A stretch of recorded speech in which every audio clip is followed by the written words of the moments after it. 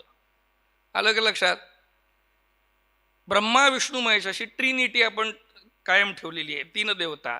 विष्णूकडे सुद्धा गुरुपद नाही बरं का, नव्हे. मग गुरुपद कोणाकडे आहे? गुरुम शंकर रूपिणम. शंकर हे सर्वप्रथम गुरुपद आहे. म्हणून ज्ञानदेव महाराज सुद्धा भले निवृत्तीनाथ दादांचं कौतुक करत असतील, परंतु ते म्हणतात की गुरु हे प्रत्यक्ष लिंग आहे आणि मी त्याची पूजा करतो. आणि अशा गुरूंच्या सान्निध्यात बसल्यानंतर मला तरी असं वाटतं की त्यांच्या कृपेने आपण रेडा व्हावं आणि त्यांनी ज्ञानदेव म्हणून आपल्याला स्पर्श करावा आणि आपली बडबड ही धर्मपरायण किंवा अभ्यास म्हणून सर्वांनी स्वीकार करावी. पुंडलिक वरदा रे विठ्ठल. सेवेला दिलेले अभंग अतिशय प्रामाणिकपणे म्हणावं, ते वाचलेले नव्हते आणि आज वाचायचा आणि अध्ययन करायचा प्रयत्न केला, परंतु बाबांनी वेळच मिळू दिला नाही. त्यामुळे आता मी जे काही बोलेल ते आपण सर्वांनी स्वीकार करावं. सरते शेवटी आई लेकराची बडबड सहन करून घेते आणि कसंही जरी बडबड केली तरी तिला त्याचं कौतुक असतं.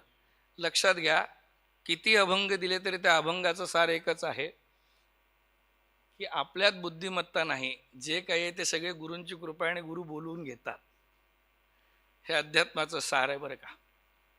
पहिला अभंग होता, आजी दिवस झाला धन्य सोनियाचा भला, झाले संताचे पंगती बरवे भोजन निगुती, रामकृष्ण नामे बरवी मोहिली प्रेमे, तुका म्हणे आला चवी रसाळ हा काला. अभंग क्रमांक 3968. 3900 हां, त्या गाठीतला ललित प्रकार आहे. 3968. 3968.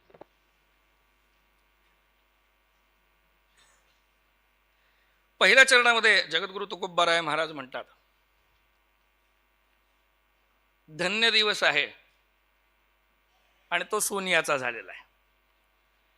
इथे सुवर्णाची व्याख्या जेव्हा आपण करतो किंवा संतांकडून आपल्याला ती ऐकिवात जाते तेव्हा ती प्रत्येक वेळेस अनुभवाला निगडीत असते आणि तो अनुभव जो असतो तो परोक्ष असतो बरं का, व्यवहारिक नसतो. अनुभवाची व्याख्या करत असताना संतांना मुद्दामून कदाचित आपल्या सर्वांच्या सोयीसाठी व्यावहारिकतेचं प्रमाण द्यावं लागतं, परंतु आपल्याला जाणवत असलेलं सोनं आणि संतांचं सुवर्ण हे वेगळं आहे. म्हणून जगद्गुरु तुकोबाराय महाराजांनी जेव्हा ज्ञानोबाराय महाराजांचं वर्णन केलं तेव्हा ते पहिले वैभवाचं वर्णन करतात. जयाची ये द्वारी, पहिले वैभवाचं वर्णन आहे, जयाची ये द्वारी सोन्याचा पिंपळ, आणि मग अलौकिकतेचं वर्णन आहे ते म्हणजे अंगी आई से बळ. तर इथे जे सोन्याचा पिंपळ आहे, खरं तो सोन्याचा पिंपळ नाही आपल्यालाही माहीत आहे, परंतु इथे सुवर्ण ही जी उपमा दिली गेलेली आहे ती अत्युच्च उपमा दिली गेलेली आहे आणि ती प्रत्यक्ष आपल्याला माहीत आहे. सगळ्या धातूंमध्ये सर्वोत्तम धातू कुठला, ज्याच्यात औषधी गुण आहेत, ज्याला कस सुद्धा लागला तरी तो त्याचा रंग सोडत नाही. 15.5 रजतवणी असं आपण जे म्हणतो तो सुवर्ण आहे, म्हणजे तो धातूंमध्ये सर्वोच्च आहे. त्याला धारण केल्यावर त्याची एक वेगळी चकाकी असते. असंही म्हणतात आपल्या व्यवहारामध्ये की चमकतं ते सगळं सोनं नसतं, परंतु चमकतं ते सोनं जरी नसलं तरी सोनं तर सोनं आहे ना. इथे या सोन्याची उपमा देत असताना त्या अत्युच्च अनुभवाची त्याला जोड दिल्या जाते. एक तर दिवस धन्य झालेला आहे, धन्य कधी होतो त्याचं पुढलं प्रमाण आहे. आजी दिवस झाला धन्य सोनियाचा भला. आता आजी दिवस झाला थोड्या वेगळ्या पद्धतीने सोडवूया, कदाचित चुकत असेल, आपण सर्वांनी स्वीकार करावं. संतांनी सांगितलेला आज जो आहे ना तो आता विज्ञानाच्या युगामध्ये अतिशय उच्च बुद्धीच्या लोकांमध्ये वर्तमान आहे बरं का. आताचे लोक म्हणतात की आपल्याला वर्तमानात जगता आलं पाहिजे. मग संत जेव्हा आज म्हणताना तेव्हा तो आज आजचाच आहे बरं की, या क्षणाचा आहे नाव. तो कालही होऊ शकत नाही, तो उदय होऊ शकत नाही. संत हे वर्तमानात जगतात आणि म्हणून संतांना भूतकाळी नसतो आणि संतांना याला संजीवन म्हणतात बरं का. संजीवन समाधीचा अर्थ लावताना आपले लोक खूप गफलत करतात. नवीन आहे काहीतरी, या सगळ्यांनी स्वीकारून घ्या. आजी दिवस, आजचा दिवस, उद्या जरी म्हणायला गेला तरी या अभंगामध्ये काय होईल? अहो दिनांक 7 नोव्हेंबर आहे, आजी दिवस. परवा अहो दिनांक 8 नोव्हेंबर, आजी दिवस. संतांच्या तारखा नसतात बरं का, संतांचं युग नसतं बरं का, ते चिरंत नसतात. हा पदोपदीचा अनुभव आहे. म्हणून ते म्हटलं आजी दिवस. लोकांना असं वाटतं की एखाद्या व्यक्तीला, एखाद्या संताला, एखाद्या महंताला, एखाद्या ब्राह्मणाला, अत्युच्च विद्वानाला आत्मसाक्षात्कार झाला तो एकदाच घडतो आणि मग ते तारीख लिहून ठेवतात, या दिवशी मला आत्मसाक्षात्कार झाला. नव्हे, ही नित्य प्रक्रिया आहे. तो दररोज नूतनपणा अनुभव करत असतो. त्याच्यासाठी काल नसतो आणि उद्या नसतो. प्रमाण देतो माऊली महाराज, अध्याय क्रमांक 6 ओळी क्रमांक 60. जे तर पुढील पैसे बारुखे, मागील स्मरावे ते ठाके, ऐसिया सरिसिया भूमिके समाधी राहे. जे तर पुढील पैसे बारुखे, पुढला काही विचार नाहीये, मागील स्मरावे ते टाके, स्मरण जरी केलं तरी ते कामाचं असेल नसेल माहित नाही. ऐसिया सरिसिया भूमिके. आणि इथे आटापिटा नाही बरं का, ओढून ताणून नाही आणायचंय. सरिसिया भूमिके, अगदी सहजपणे समाधी राहे. आणि समाधी म्हणजे काय हो? समाधी म्हणजे जिथे बसला तिथे. काही काही लोक एका संत वचनाचं वाक्य करतात, उगा राहे निवांत क्षण शिवाय. ते उगा राहणं म्हणजे व्यवहारिक नाही बरं का महाराज, ते मन आणि बुद्धीचा, म्हणजे चंचलम अस्थिर, दोन स्वभाव आहे ना, एक तर चंचल आणि दुसरा अस्थिर आहे. त्याची ती भूमिका संपणं म्हणजे आज आहे बरं का. तुमचा आणि माझा आज जो आहे तो कॅलेंडरवर अवलंबून आहे, तो काळावर अवलंबून आहे. म्हणजे आपली एक आरती आहे, युगे 28 विटेवरी उभा. लोकांना असं वाटतं की तो 28 युग झाले साहेब उभे. नवे नवे, हे 28वे कलियुग आहे. आणि 28व्या कलियुगामध्ये आपल्यासाठी त्यांनी धरलेला तो अवतार आहे आज. आता मी एखाद्याला विचारलं, प्रभुराज महाराज जन्मतारीख किती, आज कशाला सांगताय? त्या दिवशी सांगायची ना. सकाळी जेवण केलं का? प्रश्न जरी आजचा असला, उत्तर पण आत्ताच आहे. या क्षणाला सगळं काही आहे बरं का, या क्षणाला. म्हणून आम्हाला संतांनी सांगितलं, क्षणोक्षणी हाची करावा विचार. हा क्षण कालचा नसतो, आजचा नसतो, प्रेझेंट. म्हणून एक इंग्रजीत वाक्य, बाबा चालेल थोडंसं बोललेलो, म्हणजे इंग्रजी बोललो की आजकाल महाराज लय हुशार आहे म्हणतात. भले समोरच्याला काही कळू नको, हे आपलं इंग्रजी बोलत राहते. एक सुंदर वाक्य आहे. आणि मी परत विषयाकडून भरकटत नाही, माझी सोडवायची पद्धत थोडीशी वेगळी आहे बरं का. आणि काही आवश्यक नाही की मला कोणी विद्वान समजावं. परत भगवंताचं आणि माझं हे स्वीट अफेअर आहे. तुम्ही जेव्हा भक्ती करता ते नातं तुमचं आणि देवाचं असतं. लोकांना दिसावं, लोकांनी प्रतिक्रिया द्याव्या, लोकांनी ओळखावं, ही गफलत केली की त्याच्यात मॅकॅनिझम, कृत्रिमता येते. Past has happened. There is no reference. Future cannot be predicted. Whatever you have today, it's now called present. That is why आपण एकमेकांना जेव्हा गिफ्ट देतो तेव्हा म्हणतो तुझ्यासाठी प्रेझेंट आणलं बरं का. समजलं असेल? आनंदित वा, टाळ्या वाजवता येत नाही. मला सवय लोकांना टाळ्या वाजवायला लावायची. प्रेझेंट जे असतं ना, ते गिफ्ट जे असतं ना, ते नाविन्य जे आहे ना, तो संतांचा आज आहे. जगद्गुरूंसोबत ही घडलेली घटना नाही बरं का. ते वैकुंठ गमनाला गेले जरी असले तरी ते आजही आहे. आणि आजही मी जेव्हा बोलतोय, आपण जेव्हा ऐकताय, आपल्या दोघांमध्ये जेव्हा संवाद होतोय, तेव्हा ही घटना आजही घडते बरं का. याला संजीवन म्हणतात महाराज. एकदा एक प्रवचन ऐकत होतो राम शेवाळकरांचं, आदरणीय आहे, पूजनीय आहे, सायंवंदनीय पण आहे, प्रातस्मरणीय पण आहे. त्यांच्या बोलण्यामध्ये एक आलं, ज्ञानदेवांनी वयाच्या 22व्या वर्षी अवतार संपवला. त्या दिवशीपासून मी आजपर्यंत त्यांचं प्रवचन ऐकलेलं नाही. संजीवनाचा अर्थच नाही कळला हो. अवतार समाप्ती होऊच शकत नाही. अवतार पांडुरंग, याला संजीवन म्हणतात महाराज. ते गेले नाहीत, ते अजूनही आहे. जेव्हा जेव्हा आम्ही ओव्या मांडतो, जेव्हा जेव्हा आम्ही ओव्यांवर चर्चा करतो, जेव्हा जेव्हा आम्ही ओव्या बोलतो, त्यावेळेस आम्हाला एक प्रमाण निश्चितपणे स्वतःला सांगावं लागेल, माझे श्वासोश्वासही प्रबंध होवावे. हो, जेव्हा जेव्हा आम्ही ओवीवर प्रबंध सांगतो, प्रमेय सांगतो, तेव्हा तेव्हा त्या ओवीमधून कोण श्वास घेतं? ज्ञानदेव. कंठ सद्गतीत होतं एखादी ओवी, म्हणजे प्रत्यक्ष सद्गुरू कोण आहे? याला संजीवन म्हणतात बरं का महाराज. संजीवनाचा आणि कुठल्या तरी शरीराचा, भौतिक शरीराचा किंचितही संबंध नाही. म्हणून हा आज इथे समजणं आवश्यक आहे. हा आज एका नावापुरता, एका शरीरापुरता, एका व्यक्तीपुरता सीमित नाही. इथे आपण एका प्रचंड मोठ्या ऊर्जेबद्दल बोलतोय, ज्याचं नाव इथे तुम्हा आणि आम्हाच्या व्याख्येसाठी जगद्गुरु तुकाराम महाराज ठेवले गेले. हा तोच ब्रह्म आहे, हा तोच शिव आहे, हा तोच राम आहे आणि हा तोच विष्णू आहे.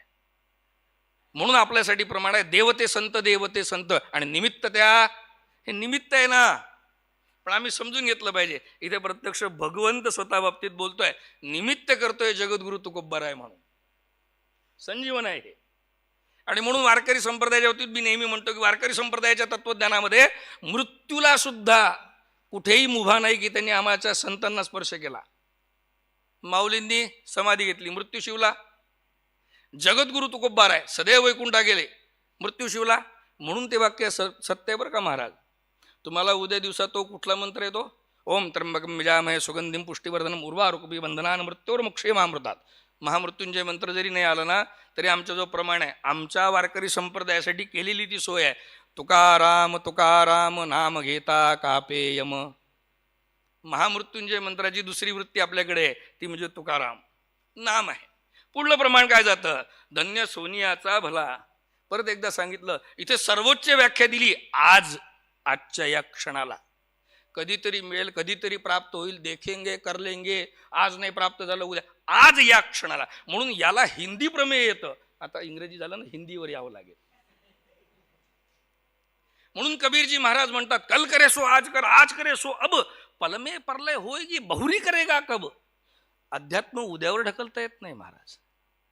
असं म्हणतात शास्त्रप्रमाण आहे की रोज 27 माळा जो हरीचा करतो त्याचं हरिरक्षण करतो.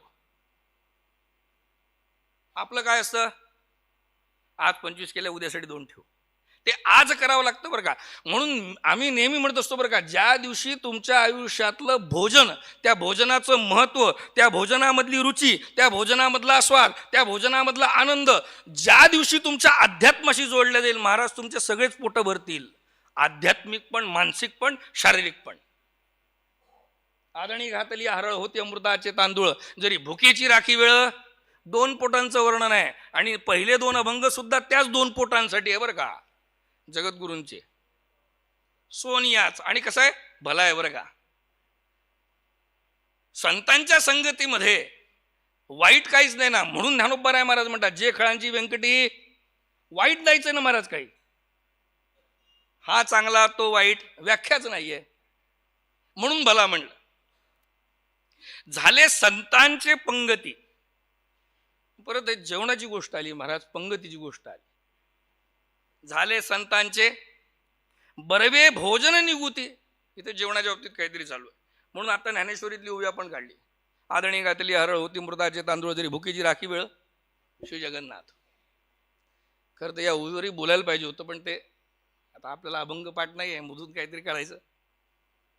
सरते शेवटी सर्वत्र रामच आहे हो. तैसा हृदयामध्ये मी असता. सतसंगती मद मंगल मूला, होय सब सिद्धी सब साधन कुला, सट सुधरही संगत सतसंगती पायी, पारस परस कुहात सुहाई. संतांचे संगती मनोमार्ग गती. बरं, संगत म्हणली इथे. पुष्कळदा आपल्याला याच्यामध्ये सुद्धा शब्दभेद करावा लागतो. आणि तो का बरं? संगत. सदा संतांपाशी जावे, त्यांचे संगती बसावे. संतांच्या पाशी गेल्यावर काय होतं? उपदेश ते न देती. ते बोलले जरी नाही तरी संतांची संगत आहे ती परिसस्पर्श करून जाते महाराज. काही काही लोकांच्या जवळ बसल्यावर आपल्याला विनाकारण जांभळ्या यायला लागतात.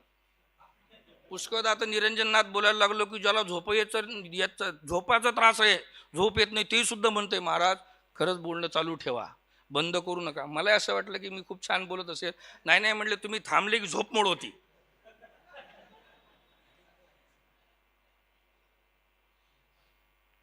संतांच्या संगतीमध्ये बसल्यावर काय होतं महाराज? थोडंसं परत इंग्रजीमध्ये येतो. मग मला एवढं दाखवायचं की मी विश्वस्त आहेच आहे, परंतु एज्युकेटेड विश्वस्त आहे. आपले प्रवचनच त्याच्यासाठी असतात की मी काय आहे ते सांगायला.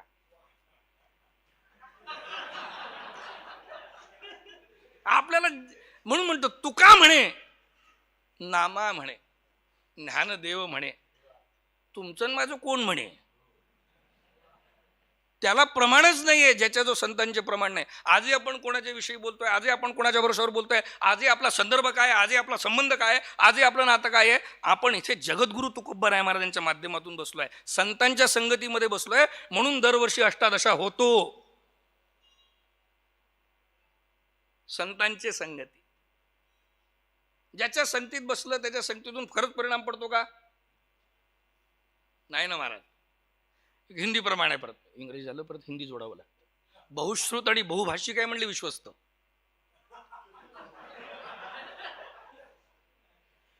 संग कुसंग का करी सकत कुसंग, चंदन बिसव्यापे नाही लिपटत राजभुजंग. संगतीने आणि कुसंगतीने काही परिणाम पडतो का? कबीरांना प्रश्न पडलाय, मला नाही. म्हणजे आमचे विश्वस्त नाहीत बरं का, खरे कबीर.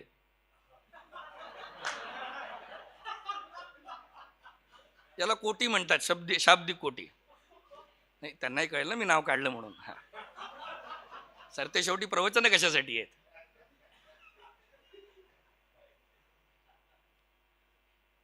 चंदनाच्या झाडावर विषारी सापांचा वास असतो. चंदन विषारी होतं. चंदन बिसव्यापे नाही लिपटत राहत भुजंग. परंतु हा व्यवहारिक प्रमाणाचा भाग आहे. एकदा काय झालं, एक ब्रह्मराक्षस एका संताकडे आला आणि त्या संताला त्यांनी आलिंगन दिलं. संत म्हणले मी अपवित्र झालो. ब्रह्मराक्षस म्हणले तू अपवित्र झाला असशील, माझं काम झालं, मी मुक्त झालो. संगती आहे बरं का, सोबती नाही, संगती आहे. शब्दांमध्ये फरक आहे बरं का महाराज, त्याच्यावर वेगळ्याने बोलू शकतो. बरवे झाले पंगती, बरवे झाले संतांचे पंगती, बरवे भोजन निगुती. आता इथे ही पंगत जी बसली ती संतांची आहे. म्हणजे संतांची संख्या प्लुरल आहे, अनेक वचनी आहे, एक संत नाही. आपल्याला एकाच सोबत राहणं जमत नाही, इथे तर 4-4, 5-5 झालेले आहेत. कठीण असतो महाराज. दास्य तो भाव अंगी येण्यासाठी जन्मोजन्माची पुण्य लागते. हनुमंतासारखा बलाढ्य, एका क्षणात द्रोणागिरी उचलणारा, त्याच्यात ताकद आहे असं आपण म्हणतो. परंतु आपल्याला लक्षात येत नाही त्या ताकदीचं अधिष्ठान जे आहे ते दास्यत्व आहे रामाप्रती. हृदय में राम धारण किया इसलिए हनुमान जी की शक्ती आहे महाराज. मला अजून एक प्रश्न विचारायचा आहे. मला नेहमी प्रश्न विचारतात लोक, त्यांचा असा भ्रम असतो की मला सगळं काही येतंय, त्याच्यामुळे आपण आनंदी आहे. लोक भ्रमित झाले महाराज की आपली दक्षिणा चालू.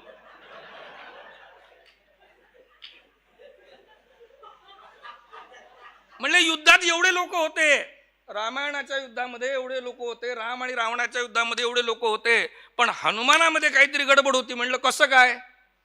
तर म्हणले मग द्रोणागिरी पर्वतावरची संजीवनी औषधी फक्त लक्ष्मणासाठीच का आणल्या गेली?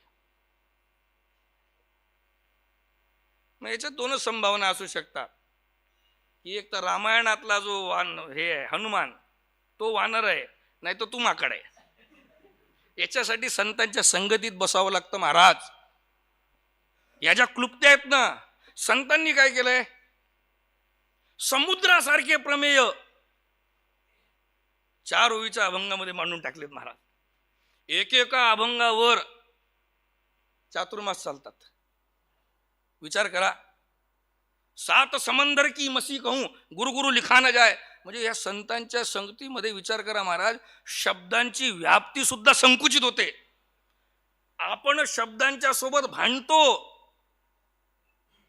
संतांच्या अंगणामध्ये शब्द खेळतात. मला आता असून असं वाटतं की मराठी मायभाषा आणि ते सगळे मूळाक्षर जे असतील ना, उमेश महाराज, ज्ञानोबांच्या अंगणात असे तयार असतील, रडायला लागले असतील की कधी ज्ञानोबा माझं नाव घेतात आणि स्तनाला लावतात आणि मी पाना पाचतो, दूध पितो आणि ज्ञानेश्वरीमध्ये अजरामर होतो. मराठी जर आजही अजरामर असेल तर ती ज्ञानेश्वरांपायी अशी पंगत बसलेली आहे बरं काही. आणि पंक्तीचा नियम काय आहे, जोपर्यंत पूर्ण वाढणं होत नाही तोपर्यंत मंत्र म्हणावा लागतो. हरे राम राम राम हरे हरे. कधी वाढतंय, लवकर वाढतंय, याला काही न कळे. ही पंगत जी आहे ना, ही पंगत सामूहिक भोजनाची आहे. आणि पंक्तीचा खरा एक नियम आहे. आजकालच्या पंक्ती बदलल्या, आजकाल बुफे झाले महाराज, आणि त्याला मराठीत तर नाव अजून खतरनाक आहे, बाजीराव पंगत. हा वृत्तीने पहिलेच बाजीराव, त्याच्यात त्याला पंक्तीत बसवतात. पंक्तीचा एक नियम आहे की जोपर्यंत सर्वांचे ताटं वाढल्या जात नाही ना तोपर्यंत भोजनाला सुरुवात करायची नाही आहे. दुसऱ्याची काळजी करायची, आदर ठेवायचा आहे आणि नंतर आपण ग्रहण करायचं आहे. आपल्याला पहिलेच ग्रहण लागलेलं असतंय, त्यामुळे आपल्याच्यानी काहीच ग्रहण होत नाही. मी माझ्या बाबतीत बोलतोय बरं का. ही संतांची पंगत बसलेली आहे. म्हणजे इथे वारकरी संप्रदायाचा सर्वात मोठा प्रमेय असा आहे की फक्त स्वतःचा उद्धार करायचा नाहीये, इतरांचा सुद्धा उद्धार करून मग स्वतः मुक्त व्हायचा आहे. ज्ञानेश्वर महाराजांनी ज्ञान प्राप्त करून, जगद्गुरु तुकोबाराय महाराजांनी ज्ञान प्राप्त करून जर ते हिमालयात गेले असते तर तुम्ही आम्ही याच्यावर बोलू शकलो असतो, एकटे मुक्त झाले असते. तसं नाही केलं ना महाराज. कारण श्रीमद भगवद्गीतेमध्ये 4थ्या अध्यायामध्ये जी ग्वाही दिली ती या अवतारात पूर्ण करायची होती ना. यदा यदा हि धर्मस्य ग्लानिर्भवति भारत अभ्युत्थानमधर्मस्य. आणि अवतार कोणासाठी आहे? तुमच्या आमच्या टाळक्यांसाठी नाही बरं का. अवतार कोणासाठी आहे? परित्राणाय साधूनाम, संतांच्यासाठी अवतार आहे. आणि ही संतांची पंगत आहे बरं का. देव संतांसाठी अवतार घेतो कारण की त्याला माहिती आहे की मला या संभवामी म्हणलेलं आहे, प्रत्यक्ष नाही, संभवामी. आणि या संतांच्या अवतारामध्येच देव स्वतःचं कार्य करतो. म्हणून आपल्याला ते परत एकदा आठवण करून देतो, देवते संत देवते. आता ही संतांची पंगत बसलेली आहे म्हणजे याच्यात स्वतः तर ते तृप्त होणारच आहे, परंतु जसं डॉक्टर बाबा काळजी करतात ना ते त्यांनाही वाणा म्हणते नाथजींना, ते आपल्यासोबत इतरांची सुद्धा काळजी करतात. आपण असारिके मग संतांची पंगत आहे, इथे काही कमी नाही बरं का. माझा आणि तुझा आपोपर भाव नाहीये. संतांच्या पंगतीत बसल्यावर महाराज माऊली तुमचं पोट आणि संताचं पोट वेगळं असूच शकत नाही. किती सुंदर अद्वैत भाव आहे हो. म्हणून संतांच्या संगतीत बसल्यावर तुमचं पोट असतं, बाकीच्यांच्या पंगतीत बसलं तर अप्पल पोट असतं. आपण म्हणतो ना अप्पल पोट आहे. तिथे त्याला स्वतःच्या भोजनाची आणि स्वतःच्या भुकीची काळजी असते. इथे भुकीची राखी वेळ बर्वे भोजन निगुती सुग्रास आहे. याचे अनेक उत्तम चवी आहेत. ज्ञानोबाराय महाराज म्हणतात, सडे जे देखिले ते ध्यानकासी लाविले, परिग्रही घातले नाम यावरी. तरी यावरी चुकू शकते, विश्वस्त आहे, ऍडजस्ट करा. म्हणजे कुठली तरी पदवी असल्यावर आपलं काही चालून जात आहे. म्हणजे इथे प्रत्येक प्रकारची भजन शक्ती आहे. प्रत्येक व्यक्ती 3 गुणांनी बनलेला आहे, परंतु इथे प्रत्येकाला साजेस असं सुग्रास आहे बरं का. ग्रास या शब्दाचा अर्थ 2 प्रकारे आहे. ग्रास म्हणजे घास, त्याला आम्ही इंग्रजीत ॲम्पल म्हणतो, आणि ग्रास म्हणजे ग्रहण करणे पण होतो. म्हणजे इथे ती उपलब्धता आहे पण ती सहज आहे आणि प्रत्येकाला साजेशी अशी आहे बरं का महाराज, भरपूर आहे. आणि म्हणून त्याला ज्यांनी कोणी अर्थ केला त्या ब्रह्मीभूत व्यक्तीने म्हणलेलं आहे, ब्रह्मरसाचे भोजन झालेले आहे, आंब्याचा रस नाही, ब्रह्मरस म्हणलेला आहे. ब्रह्मरस म्हणजे काय हो? तुमच्या व्याख्या असतील बरं का. ब्रह्मरस म्हणजे ज्याला किती जरी खाऊ घातलं आणि ज्याला उपाशी जरी राहू घेतलं तरी त्याला कुठलाच त्रास होत नाही, ते ब्रह्मरस. जो असण्याच्या आणि नसण्याच्या पलीकडे गेला तो ब्रह्मरस सेवता झाला ना महाराज. ब्रह्म संपतो का? मग त्या ब्रह्म्याच्या नावाने घेतलेला रस खरंच संपायला पाहिजे. असो, पुढे बोलू त्याच्यावर. रामकृष्ण नामे बरवी मोहिली प्रेमे. पक्वान्न बनवताना त्याच्यात वेगवेगळे पदार्थ लागतात, वेगवेगळे मसाले लागतात. आता हे सुग्रास तर आहेच, संतांची पंगत आहे, काही कमतरता नाही, परंतु ते कशाने बनलेलं आहे? रामकृष्ण नामे. ते उत्तर भारतामध्ये काय परत ते तिकडेच वळते, जबरदस्तीने महाराष्ट्रात खेचून आणलंय ना. तिकडे आपण जेवायला बसलो की नाही तर ते वाढताना काय म्हणतात माहिती आहे का? माऊली तुम्हाला माहिती असेल, ऋषिकेशला तुम्ही होते. रोटी राम, चावल राम, दाल राम, आणि ते अजून एक प्रकार आहे महाराज, तिथं आलू बोंड्याला राम लड्डू म्हणतात. म्हणजे आपण एखाद्या वडापावच्या दुकानावर गेलो ना, आपण जर म्हटलं राम लड्डू दबा के देना पाव में, ते पावालाच मारायला धावलं आपल्याला. राम कसा काय दाबला गेलाय म्हणले. पण त्याच्या पाठीमागचा भाव पाहिला का? खाते राम, उठते राम, बैठते राम, सोते राम. इथे तेच प्रमाण आहे की आम्ही काय खायचं आहे. म्हणून मी तुम्हाला बघ अशी म्हटलं दिगंबर बुवा की ज्या दिवशी आमची भोजनाच्या प्रती, झोपेच्या प्रती असलेली सजगता, आवड ही आपल्या साधनेसोबत लागेल. आपण काय म्हणतो, 9 वाजले राव, झोप यायला लागली. तेवढीच त्याला वेळेची ताकद लागली पाहिजे की माझा जप राहिला बरं का महाराज. सकाळी उठल्याबरोबर जसं आपल्याला चहा लागतो तसं त्याला सकाळी उठल्याबरोबर क्षती झाली पाहिजे, कुठेतरी स्मरण आलं पाहिजे, जप राहिला बरं का.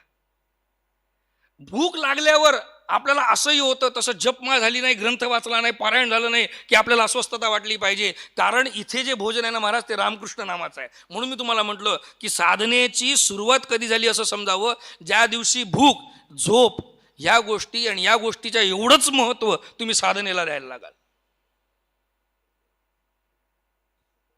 एकादशीच्या दिवशी आपल्याला साबुदाण्याची खिचडी वरळी आठवते, वरळीचा भात. परंतु एकादशीच्या दिवशी याच्याही व्यतिरिक्त अजून काहीतरी आहार आहे ते आठवलं की समजून जायचं इथे ते रामकृष्ण खायचे आहेत बरं का, खायचे आहेत महाराज. म्हणून मी आज सकाळी एक महात्मा होते, आम्ही तिथे बाहेर बसलो होतो. अचानकपणे त्यांच्याशी बोलताना एक प्रश्न त्यांना विचारला, ते महात्मा इथे आहेत का तर मला माहित नाही. पण त्यांना मी म्हटलं की महाराज, भोजन ताटामध्ये वाढलेलं आहे. आता भोजन कसं वाढावं त्याचे सुद्धा प्रमेय आहे बरं का. स्कंद पुराणातला अध्याय, म्हणजे स्कंद पुराणामध्ये जेवायचं आहे हे मला माहिती आहे, फक्त वृत्तीच ती आहे ना. ज्याची जशी वृत्ती असेल तसा तो बोलतो. तार्किक असला तार्किक बोलतो, त्याच्यात काय. तर मी त्यांना सकाळी एक प्रश्न विचारला की बाबा, जोपर्यंत ताट वाढलेलं आहे तोपर्यंत सगळं वेगळं आहे, वरण भात भाजी पोळी शिरा कढी. तोपर्यंत संशोधन आहे की मीठ कुठे असावं, चटणी कुठे असावी, चटणी तिखट आहे की नाही, आंबट आहे की नाही. परंतु एकदा भोजन पोटात गेल्यावर कधीतरी कोणी चिंता केली आहे का? पचलं, श्रीराम श्रीराम श्रीराम, पचलं पाहिजे पचलं पाहिजे, कोणीतरी केली का? अगदी प्रामाणिकपणे शपथ घेऊन सांगा.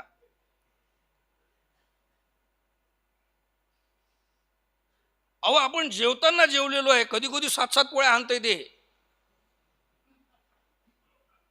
पुरणपोळी चांगली झाली, 60 आणतंय आणि मग म्हणतंय वदनी कवळ घेता.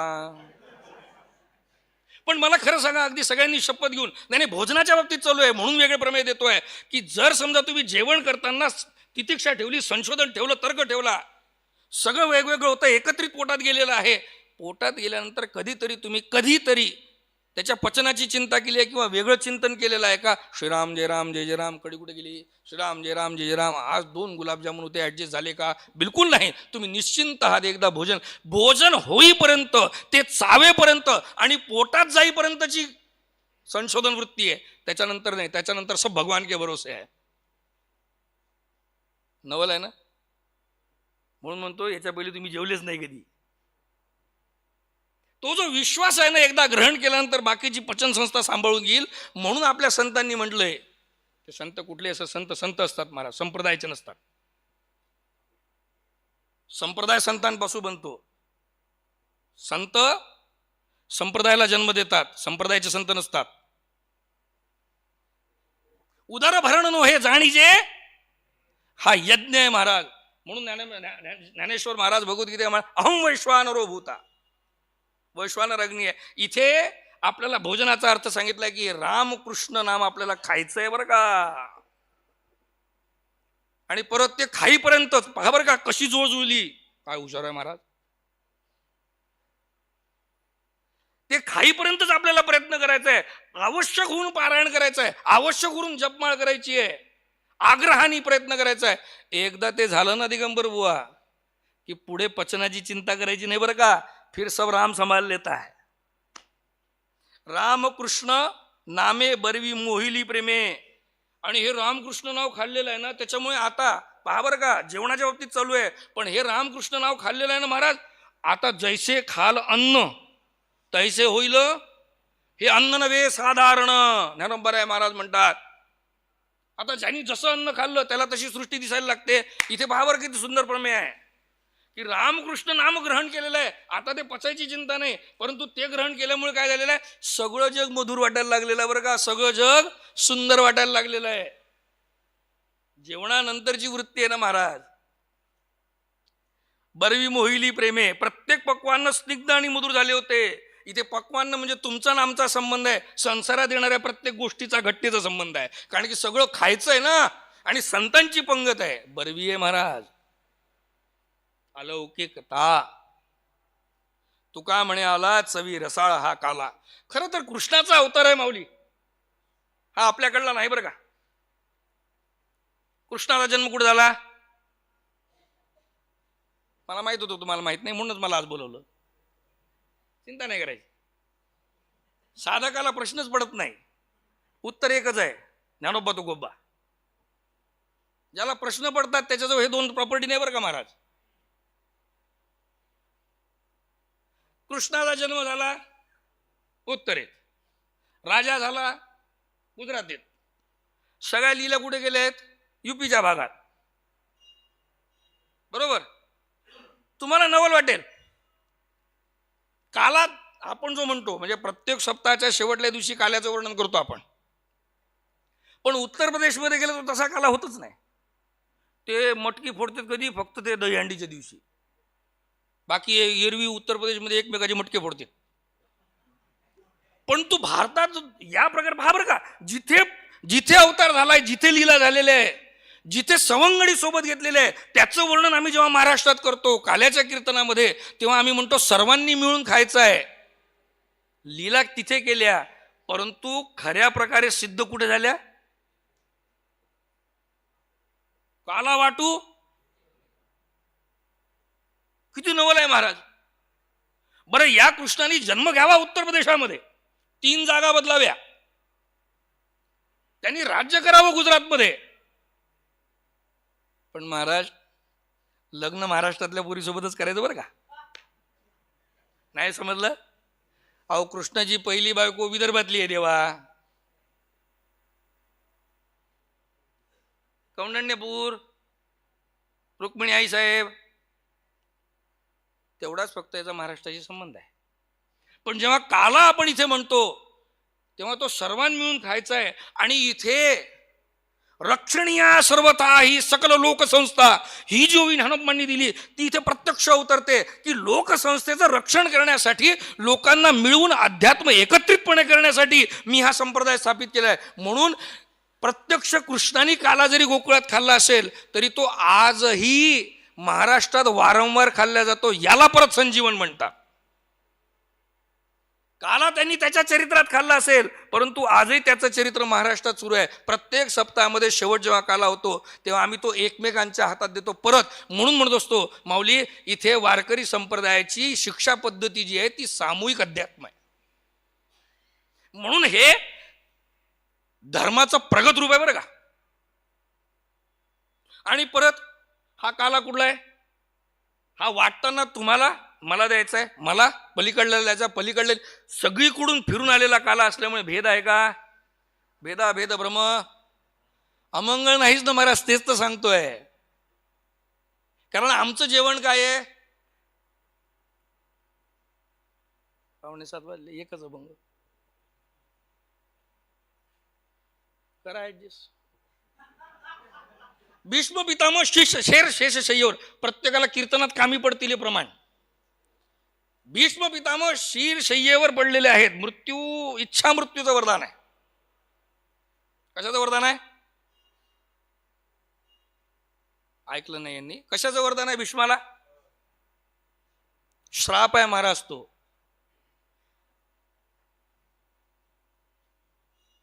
इच्छा मृत्यूचं वरदान आहे. आणि प्रत्येक वेळेस धर्मामध्ये विचित्र घटना घडतात, म्हणून म्हणत असतो ग्रंथ वाचा, इतिहास वाचा. आणि अशा वेळेस भगवान श्रीकृष्ण युधिष्ठिराला सांगतात. युधिष्ठिराचं नाव काय, दशरथाचं नाव काय हो. दशरथ ही डिग्री आहे महाराज, दशरथाचं मूळ नाव मनू आहे. अशा विद्वान लोकांना बोलवत जा कधी कधी. आणि शेषशय्येवर पडले, शिरशय्येवर पडलेल्या भीष्मांना युधिष्ठिराला सांगितलं जातं. भगवान श्रीकृष्ण म्हणतात, भीष्म हा माझ्या 12 मुख्य शिष्यांपैकी एक आहे, जाऊन त्याच्याकडे धर्मोपदेश दे. आणि भीष्म पितामह धर्मोपदेश करणं चालू करतात. आणि तिथे द्रौपदी बाजूला उभी असते आणि द्रौपदी हसायला लागते. माझ्याकडे लक्ष द्या, द्रौपदी आलेली आहे बोलण्यात, संधान म्हणतात त्याला. परी एकले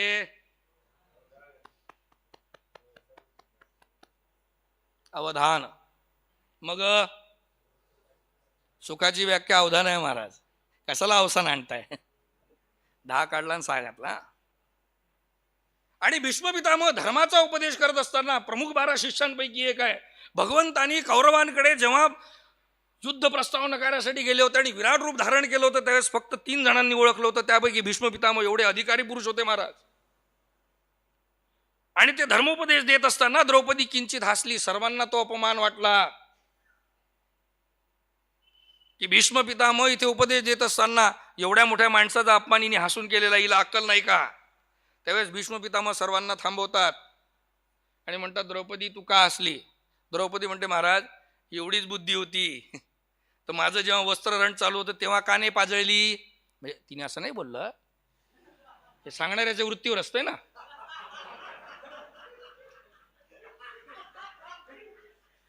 तुम्ही माझा आरसा आहे ना देवा, मी स्वतःला फसू शकत नाही ना.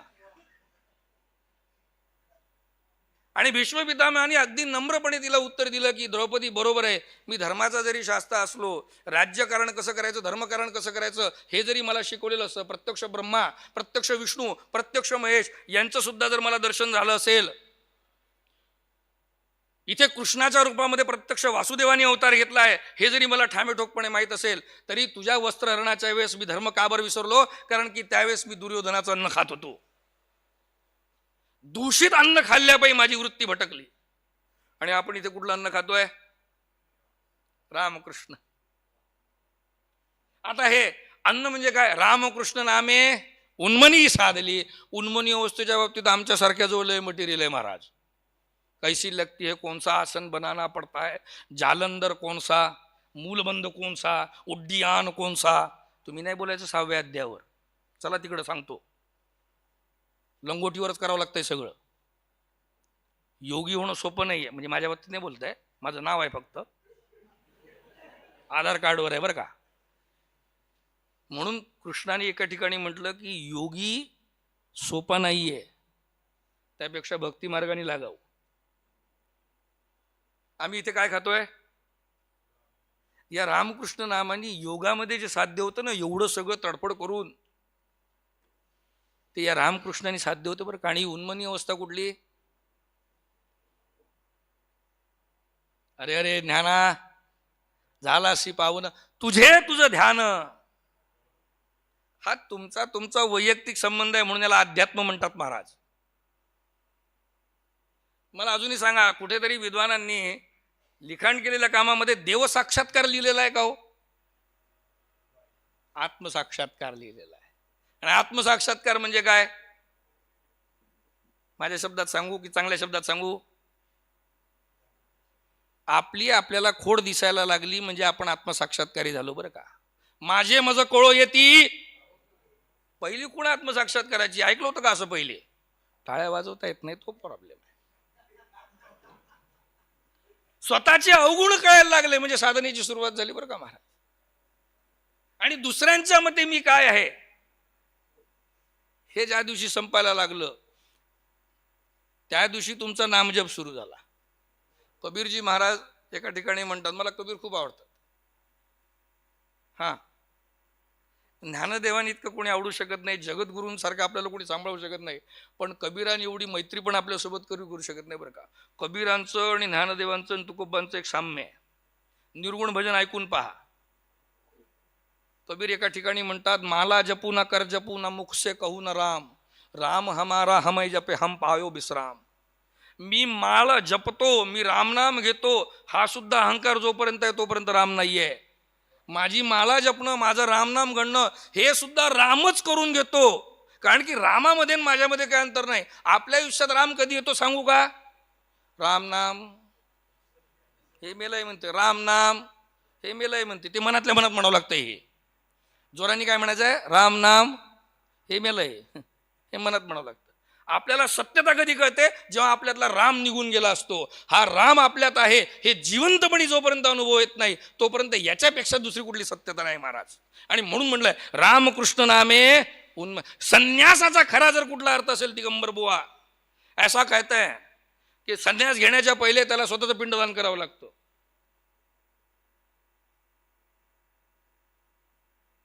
आजकाल असं होत नाही, पटकन बनतंय.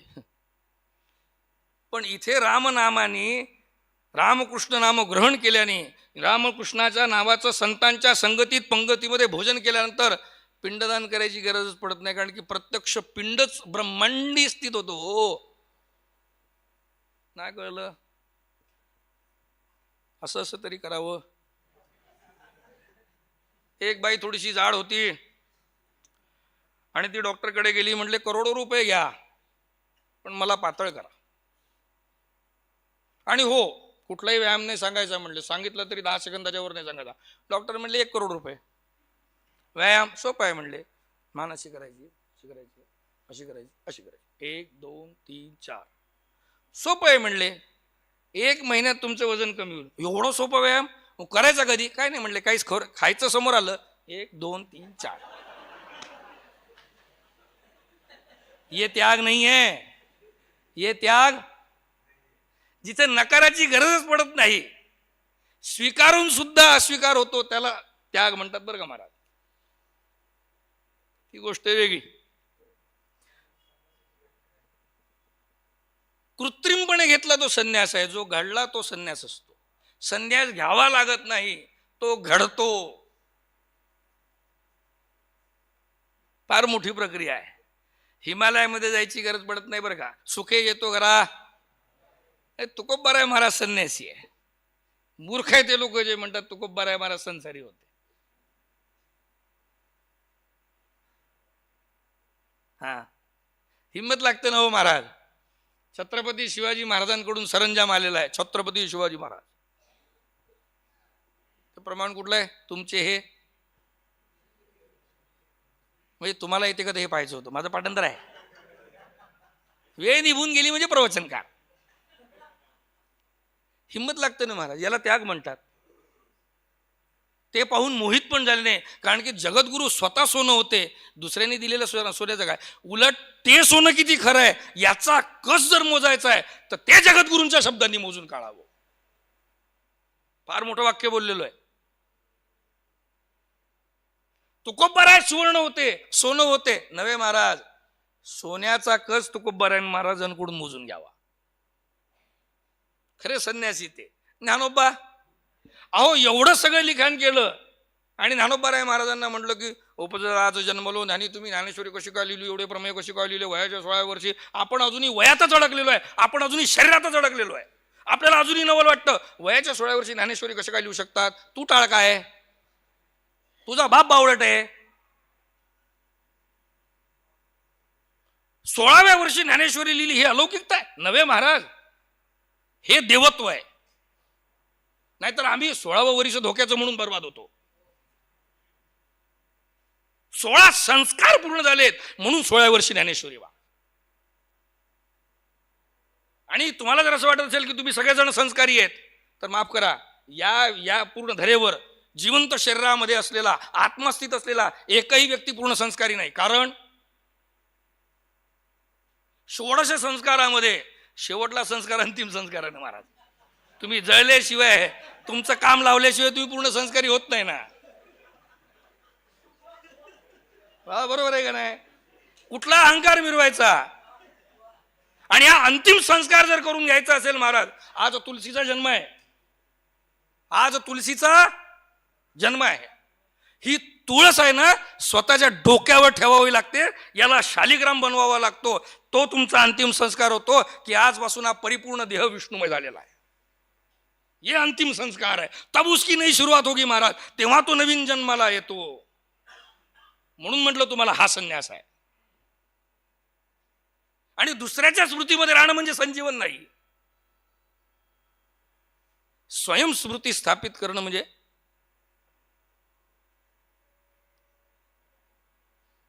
तुम्ही तरी वो सांगा काही, आम्हाविषयी रखुमाबाई. काही उरले ते ठाई, वेगी पाठवून देई. टोकत बैसलो देखा, इच्छित असे ग्रासा एका. प्रेम देहुनी बहुडा झाला, तुका म्हणे विठ्ठल बोला.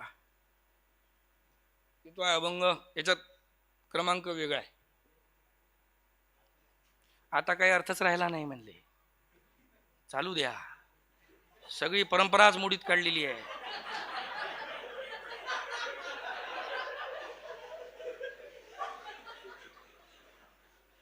मी असाच आहे, माझ्याकडे कृत्रिमता नाही. आणि माझ्यावर विश्वास ठेवा, बाबांची साक्ष आहे की आम्ही संन्यासी, आम्हाला कोणाच्या पाया पडायची मुभा नाही आहे. महाराज आखाड्यावाले शिव्या देतात, तुम झुकते हो. माझी पंचायत काय आहे, वारकरी मला स्वतः ऍडजस्ट करून घेत नाही, लुंगी आहे म्हणते. अन्नात पण ती म्हणते की हा तिकडला नाही इकडलाही नाही. मी धड सासूही होऊ शकत नाही, सुनही होऊ शकत नाही. फक्त नवरा तेवढा विचारतो, ती कृपा आहे. हो, ही माळ म्हणजे मंगळसूत्र आहे महाराज, हा बुक्का म्हणजे मळवट आहे माझी, मी सौभाग्यवती आहे. काय नका बाजू, चालत नाही. आशाबद्ध वक्ता धाक, ते माझ्यावर बरोबर लागू शकतंय. धाक आहे ना, बाहेर गेल्यावर पाहिलं म्हणतंय, हा विश्वस्त आहे ना. हसलेत ना तुम्ही. काय सांगू झाले काहीच या बाई, पुढे चाली नाही आवडीने. आणि मग तो आता येतो बरं का, आनंदाचे डोही आनंद तरंग. ही समाधी आहे महाराज. हा संप्रदायच आनंदाचा आहे. कृष्णाने वृंदावनामध्ये रासलीला एकदाच केली महाराज. चला आमच्या पावल्या पहा, रोज रासलीला आहे. तिथे तरी वेदांना गोपिका म्हणून अवतार घ्यावा लागला. इथे आजही गोपिका रोज अवतरतात. त्यांना वाट पाहावी लागली शरद पौर्णिमेची महाराज. आमच्यासाठी रोज पौर्णिमा, फक्त टाळ आणि मृदुंग आणि रामकृष्ण नाम घेतलं की आमच्यात कृष्णच अवतरतो. हा विठ्ठल जिथे जिथे कृष्ण म्हणून प्रगट झाला, सगळीकडे त्रिभंग आहे बरं का, 3 जागी वाकलेला आहे. परंतु महाराष्ट्र किती असेल बघा, महाराष्ट्रात अवतार घ्यायचा सरळ उभा राहायला, इथं वाकडं चालतच नाही.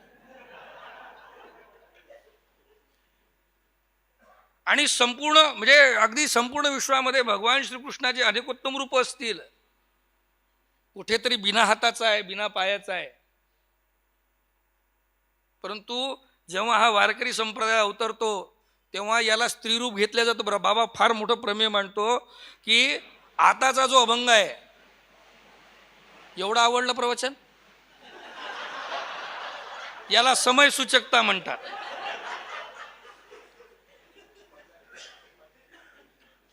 आता मी हे जे प्रमेय देतो, हा आता अभंग आहे. इथे जगद्गुरु तुकोबाराय महाराज म्हणतात, तुम्ही तरी वो सांगा काही आम्हाविषयी रघुमाई. विठ्ठलाला मागणं नाही, काय आहे, रखुमाईला विनंती करणं चाललं की तुम्ही आमच्याविषयी देवाला काहीतरी सांगा. काय आहे, नाथ संप्रदायाचा एक तत्वज्ञानाचा भाग आहे शिवशक्ती समावेशन. मी पुढे बोलणार नाही बरं का, नाही तर परत ते अजातवाद हे सुरू होईल. वाद नाही बनना महाराज. गर्वात मोटकी दोघे जय गोसावी सेजेरी गे तया दाम्पत्यपणे जागे स्वामीजी. नाही, ओवी एवढ्यासाठी म्हटली की मला अमृतानुभव येतो, मला फक्त माझं दाखवायचं होतं, बाकी काय नाही. परंतु इथे किती लढीवाळपणा असेल बरं का. संपूर्ण जगामध्ये अर्धनारीश्वर म्हणून घेण्याचा मान फक्त एका देवतेला, कोणाला, शंकराला. परंतु वारकरी संप्रदायामध्ये एकत्व किती आहे, अद्वैत किती आहे. वारकरी संप्रदायामध्ये पुरुष आणि स्त्रीचा भेद कितीपणे नष्ट केलेला आहे. देर इज नो डायसेक्शन महाराज, इथे भेदच नाही. मोठ्याचा छोट्याचा, गरीबाचा श्रीमंताचा, आंधळ्याचा डोळसाचा, हे भेद तर आम्ही निरसलेच महाराज. परंतु पुरुष आणि स्त्रीचा भेद सुद्धा निरसून टाकला. आम्ही विठ्ठलाला सुद्धा विठाई म्हणलं बघा. एकुलता एक संप्रदाय आहे उमेश महाराज जगात. म्हणजे विठ्ठलाला सुद्धा स्त्रीरूप घ्यावं असं वाटलं असेल, मातृरूप धारण करावं असं वाटलं असेल, तर ते या कलियुगामध्ये 28व्या कलियुगामध्ये वारकरी संप्रदायामध्ये अवतरित झाल्यावर. एरवी याच्या नशिबात मातृत्व नाही बरं का. देवाला मातृत्व धारण केलेला कुठला तरी संप्रदाय आहे का? नाही नाही, करा विचार. हे सुद्धा सिद्धांत माहीत पाहिजे. इतर कुठल्याही धर्मामध्ये पुरुष देवतेला स्त्रीची उपमा नाही. हा वारकरी संप्रदायाचा आहे, जिथे आम्ही विठ्ठलाला सुद्धा विठाई म्हणलं. म्हणजे आमच्यासाठी विठ्ठल आणि रुक्मिणी हे सुद्धा त्याच प्रमाणात आहे जशी शिव आणि पार्वती अर्धनारीश्वर. नवरा आणि बायकोचं नातं आपण लावतो, पण त्याच्याऐवजी आपण एक म्हणावं की हे नातं काय आहे, एकत्रित नातं आहे. या नात्याला नाव नाही, हे दोघेही एकच आहे. ते दोघेही एकमेकाविण न कीजे, यांच्यासोबत मी पण हुशार आहे, असे हे दोघं एकत्रित आहे. आणि इथे काय आईशी लढीवळपणा चालू आहे बरं का. एका आईला सांगणं चालू आहे की तुझ्या दुसऱ्या रूपाशी, म्हणजे रखुमाईला सांगणं चालू आहे विठाईला निरोप द्यायला बरं का. और ये विठाई जिस दिन मालूम पड़ गई ना, तो यही सबसे बड़ी मिठाई है महाराज. हे सर्वात मोठं सुंदर गोडच आहे बरं का. तुम्ही तरी वो सांगा काही आम्हाविषयी रखुबाई. परत जेवणाचाच भाग आहे बरं का. पंगत झालेली आहे, संताची पंगत आहे, अभेद्य आहे, रामकृष्ण नावाचा ग्रास घेतलेला आहे पोटामध्ये, त्याच्यामुळे सगळं काही सुंदर दिसायला लागलंय. तरी इथे एक गोष्ट राहिली आहे. जगद्गुरु तुकोबाराय महाराज म्हणतात की विनंती चालू आहे की तुम्ही विठोबाला आमच्याविषयी काही सांगाल का हो रखुमाई आईसाहेब. काही उरले ते ठाई वेगी पाठवून देई. नैवेद्याचा अर्थ काय हो. फक्त अजून 20 मिनिटं झाला. नैवेद्याचा अर्थ काय. उच्छिष्टासे भोजन असं म्हणतो आपण, बरोबर आहे ना. नैवेद्य म्हणजे काय, ताट भरायचं, ते झाकून ठेवायचं, लपून छपून देवाकडे न्यायचं, म्हणजे ताटाला कोणी पाहिलं तर ते ऑटोमॅटिक बदलून फदलून जाईल बा असं काय, झाकून नेते. आणि ते नेलं की मग चतुष्कोत मंडलम कृत्वा तदुपरी नैवेद्यम पार्थम निधायते गायत्री मंत्रेण प्रोक्षम पार्थम शंदी. ओम प्राणाय स्वाहा, उदानाय स्वाहा, व्यानाय स्वाहा, समानाय स्वाहा, ब्रह्मणे नमः. उपहार नैवेद्यम समर्पयामी. नाही सांगायचं होतं, संस्कृत पण येत आहे, बहुभाषिक आहे ना. म्हणजे नैवेद्याचा खरा अर्थ काय. जर ताट नेल्यावर आपण ते चतुष्कोद मंडलम कृत्वा करतो आणि भगवंताला नैवेद्य दाखवतो, म्हणजे त्यांनी ते ग्रहण केलं पाहिजे नव्हे. नैवेद्याचा खरा अर्थ असा आहे, भगवंताची दृष्टी त्याच्यावर पडली, ते भगवंताचं उष्ट झालं की ते आम्हाला ग्रहण करण्यायोग्य आहे. हा नैवेद्याचा अर्थ आहे बरं का. म्हणून नैवेद्याचा आपण काय म्हणतो, उच्छिष्ट, भगवंताचं उच्छिष्ट. परत सांगतो, 2 प्रकारचे नैवेद्य आहे, 2 प्रकारचे पोट आहे, 2 प्रकारचं भोजन आहे. एक जे भौतिक शरीराला कामाचं पडतं, आणि 2 जे आध्यात्मिक शरीराला काम पडतं. दोनही उष्टे आहेत. एकाला उष्ट करावं लागतं नैवेद्य दाखवून कृती करून, दुसरं ऑलरेडी उष्ट आहे. तुम्ही जे ग्रंथ वाचता, पुराण वाचता, वेद वाचता, व्यासोच्छिष्ट पहिल्यांदा माहीत पडलं की नाही. 2 प्रकारचे भोजन आहे. एक अध्यात्माला कामी पडतं, एक शरीराला कामी पडतं. शरीरासाठी अध्यात्म आवश्यक आहे, पण अध्यात्मासाठी शरीर आवश्यक आहे बरं का. भूत बनल्यावर महाराजाच्या शरणाला जाता येत नाही. भूत पिशाच निकट नाही यावे. शरीरात आत्मा असेपर्यंतच राम आहे बरं का. म्हणून या दोन्हींची सांगड या अभंगाद्वारे सांगण्याचा प्रयत्न चालू आहे. म्हणून महाराज रामकृष्णाचं भोजन चालू आहे. आता संध्याकाळी गुलाबजामुन मागू नका, नाही तर परत प्रवचन झालं तरी त्याला लक्षात येतं रामकृष्ण खायचं नाही म्हणते, इथं ताट आहे, पुरी पाहिजे. तृप्ती जी आहे ना ती भोजनाने नसते होत, तृप्ती ही मनाची असते. महाराज आपला भ्रम झालेला आहे, ढेकर येईस तोर खातय ते. आम्हाला शरीराच्याच व्याख्या माहिती आहे, आणि वाईट याचंच वाटतं की आम्ही प्रत्येक गोष्टीला शरीराची संयोग करतो. तुकोबाराय महाराज म्हणतात, काही उष्ट राहिलं असेल तर पाठवाल का. मुद्दामून मागणं चालू आहे बरं का, स्वतःहून जाऊन घेऊ शकत नाही, मागणं चालू आहे. उच्छिष्ट असेल तर काहीतरी पाठवून द्याल का. टोकत बैसलो देखा इच्छित असे ग्रासा एका. म्हणून म्हटलं आपली वृत्ती काय झाली सुभाष महाराज, ते 4 चपात्या जोपर्यंत आणत नाही, भात आणत नाही, त्याच्यावर तूप आणत नाही, असं करत नाही, तोपर्यंत याचा आत्मा शांतच होत नाही. इथे भूक लागलेली आहे, उच्छिष्टाची अपेक्षा आहे. रखुमाई आईसाहेबांना विनंती करणं चालू आहे की असेल तर पाठवा. किती हो, 1 ग्रास. काल एका जणाला विचार, म्हणजे आजकाल विचारायची गरज पडतच नाही, ते समोर आले की आपल्याला म्हणतं महाराज माझी साधना लय जबरदस्त आहे. साधना पण जबरदस्त असते. एक जण तर मागे म्हटला खतरनाक साधना करतो म्हणले आपण. अरे बाप रे, बाबा आम्ही नाथ संप्रदाय, आम्हाला आमच्यासारखे माणसं भेटणार, डेंटिंग पेंटिंग घासलेले फुटलेले सगळे गिऱ्हाईक असेच. खतरनाक साधना करतो म्हणले. म्हटलं काय, सकाळी उठल्याबरोबर 35 माळा करतो. मेला ना राम. भला हुआ मोरी गगरी फूटी, मैं राम भजन से छूटी, मोरे सर से टली भला. कबीरा भला हुआ भला हुआ. मी जप करतो आणि त्या जपाची सुद्धा मोजणी करतो. पुण्याची गणना.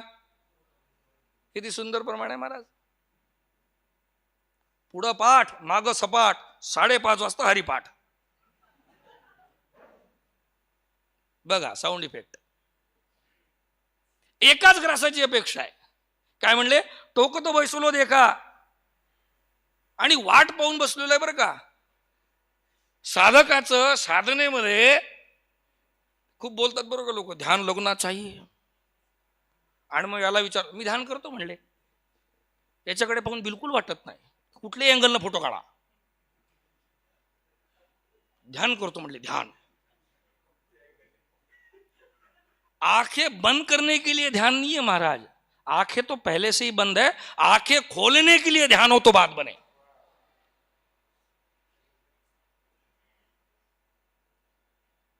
आता हे जे टक लावून बसलंय ना महाराज, हे ध्यान आहे बरं का. ही नवीन व्याख्या आहे. वाट पाहे उभा, वाट पाहणं ही वारकरी संप्रदायाची सवय आहे. आणि साधकाची अवस्था काय असते, त्याला तात्काळ काही नको बरं का. आपला देव उतावीळ आहे, त्यामुळे त्याचा स्वभाव आपल्यात घ्यायचा नाही बरं का. त्याचा उतावीळपणा आणि आपला उतावीळपणा फरक आहे. म्हणजे मी नेहमी म्हणत असतो, सुरांची मैफल चालू असली की त्यांना राग येतो आणि मला राग येतो. ते भैरवी गातात, मी भैरवी घडवतो. शब्दांचा खेळ आहे बरं का महाराज. म्हणून म्हटलं, हे वाट पाहणं जे ना महाराज, साधकाच्या अवस्थेमध्ये, साधकाच्या जीवनामध्ये भगवंताची प्राप्ती होण्याच्या ऐवजी त्याची वाट पाहणं याच्यासारखं सुख नाही बाबा. आणि आपण नशिबान आहोत की हे वाट पाहणं आपल्या नशिबी आलं, म्हणून बाबा आपल्याला विरहण्या मिळाल्या. हे वाट पाहण्याची वृत्ती, ही वाट पाहण्याची सवय आणि ही वाट पाहण्याची जर क्लुप्ती आपल्यात नसती ना महाराज, तर आपल्याला विरहिण्या मिळाल्या नसत्या. तो काय नशिबा नसेल तो कावळा. रामाने एक डोळा फोडला हो महाराज, शापित होता. त्या कावळ्यानी तपस्या केली असेल आणि त्यांनी प्रार्थना केली, ज्ञानोबाजवळ येऊन बसला. काय धन्यता असेल महाराज. वाट पाहण्याची वृत्ती पहा. उड उड रे काहू तुझे. आपल्याला तर आपला बाप सुद्धा लॉकेट घेऊन देत नाही 2 ग्रॅमचं. पाहुणे पंढरी राहू. ही वाट पाहण्याची वृत्ती जी आहे ना महाराज, ही सर्वोत्कृष्ट आहे बरं का. देव दिसणं, देव प्राप्त होणं, हे काय असेल माहित नाही, परंतु त्याची वाट पाहण्यात जो मजा आहे, ती जी पवित्रता आहे ना बाबा, ती काहीतरी वेगळी आहे. आणि इथे तेच म्हणणं चालू बरं का. त्या एका घासाची इच्छा, तो एक घास काय आहे, पोटभर नाहीये बरं का. पोट भरण्याची व्याख्या सुद्धा किलोनी नाहीये, नगानी नाहीये, क्वांटिटी नाहीये, क्वालिटी आहे. क्वांटिटी नाही, काय आहे. आपण घरी काय म्हणतो, भद भद नको बनवू, 2च घास बनवू, पण चांगलं बनवू.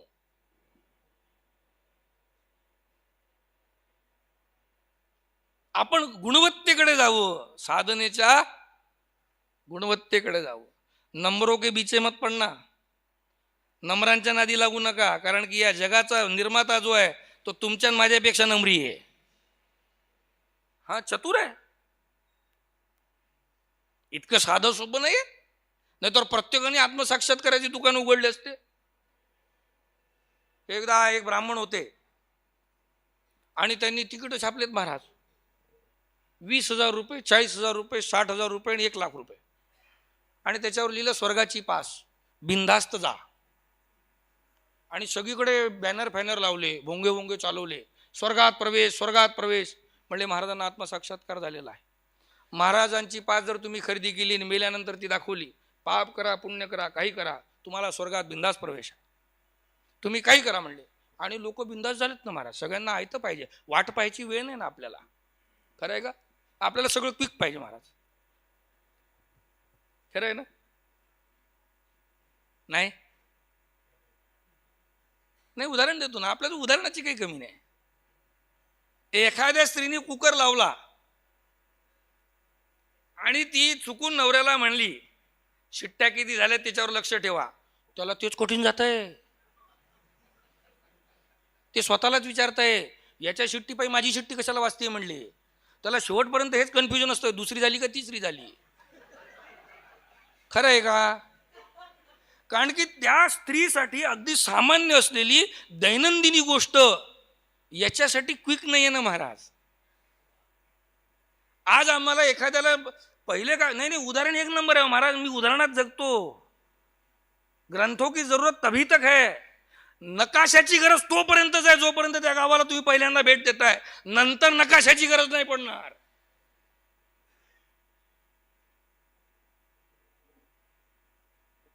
पंधरा मिनिटं आहे, सहन करा. शिट्टी होती, थांबा. शिस्त आहे, शिस्त आहे.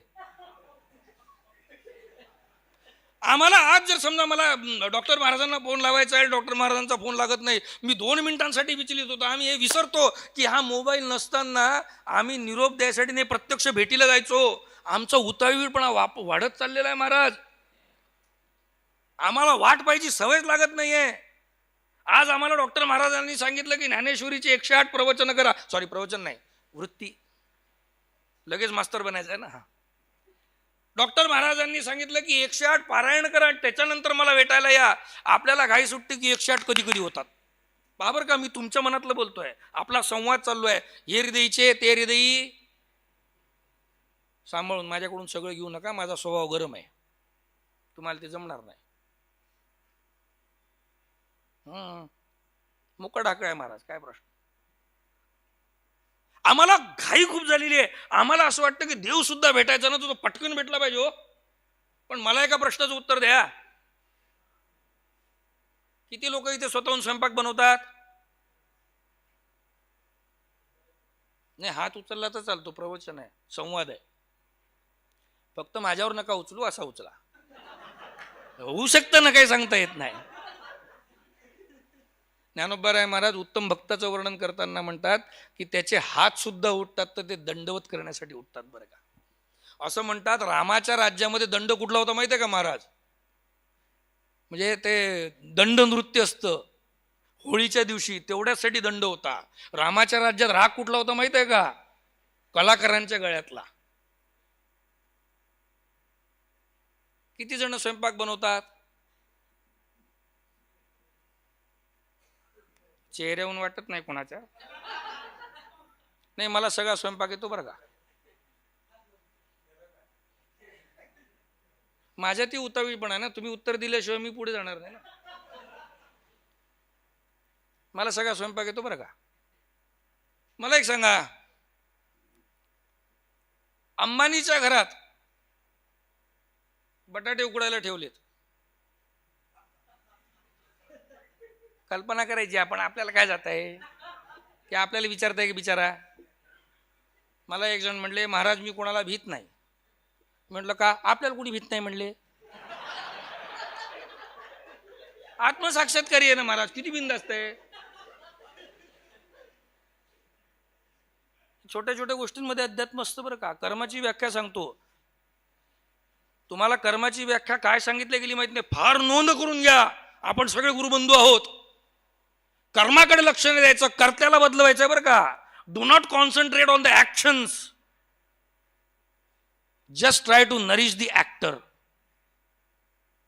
कर्म मोजत बसू नका, कर्त्याकडे लक्ष द्या. हा कर्ता जर जागृत असला तर त्याच्याकडून घडणारं कर्म जे ऍक्शन आहे ती बरोबर होते. आपलं सगळं कर्मावरच लक्ष असतंय. हे खाल्लं तर काय होईल, ते खाल्लं तर काय होईल, सगळं काही खा, माझं डोकं नको खाऊ. आणि माझं डोकं खा, भरपूर दिलेलं आहे देवानं, स्वतःच नका खाऊ बरं का. तुम्हाला दुसरा तिसरा कोणी त्रास देत नाही, तुम्हाला तुमचेच बसवलेले भ्रम त्रास देतात. माणसाला ग्रह नाही, मंगळ नाही, शनी नाही, ग्रह नाही त्रास देत, दुराग्रह त्रास देतात. आणि त्या दुराग्रहाला जर दूर करायचं असेल तर त्याच्यासाठी अनुग्रह लागतो. आणि तो अनुग्रह प्राप्त झाला की संतांचा संग्रह मिळतो. म्हणून संत संगतीचा महिमा होता. हो आलो आलो, यांना वाटलं लगेच डोनेशन भेटल.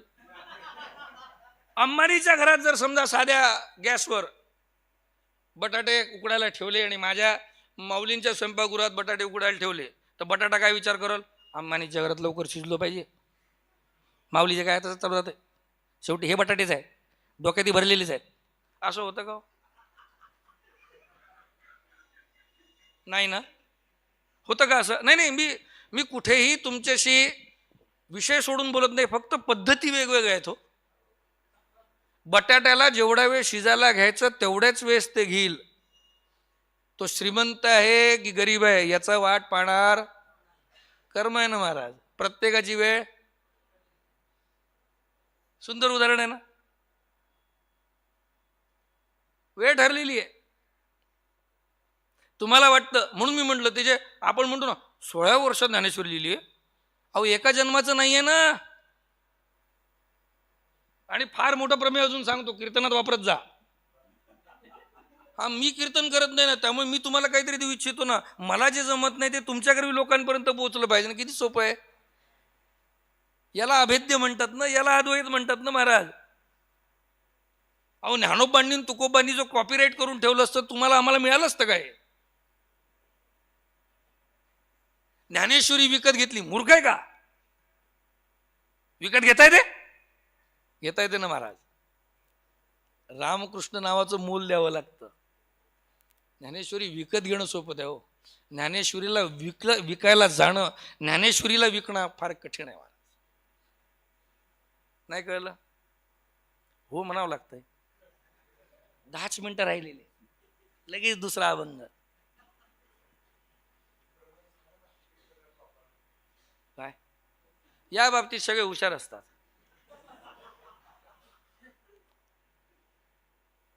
याला तितिक्षा म्हणतात, दृढ निश्चय. 2 मिनिटं एका घासाची इच्छा धरून वाट पाहते. वाट पाहणं फार कठीण आहे बरं का. परत सांगतो. नाही सांगतो, मी सांगतो. शब्द विण संवादू गुजे विणे अनुवाद. मी खरं सांगतो बरं का. ज्ञानदेव महाराज जर उद्या दिवसा आपल्या समोर आलेत ना, ते तुम्ही आहे ना सगळे लोक सर्वात पहिले इमॅजिनेशन बंद करा बरं का आयुष्यात. तुमच्या आयुष्यामध्ये दुःखाचं कारण जे आहे ना ते भ्रम आहे, आणि त्या भ्रमाचं नाव आहे इमॅजिनेशन. त्या सिरियल्स पाहून, ते सगळे पाहून आपण विचार करतो की देव असा असेल, देव तसा असेल, देव प्रगट झाल्यावर असं होईल. ज्ञानदेव महाराज जर प्रगट झाले ना आपल्या समोर, तर ते अगदी आईसारखे वागतील बरं का. कारण ते काय डिग्या कसा आहेस रे, ऐसी कळवळ्याची जाती करी. आम्हाला असं वाटतं ज्ञानेश्वर महाराज प्रगट, कसं काय व्यवस्थित आहे ना. अहो ती आई आहे.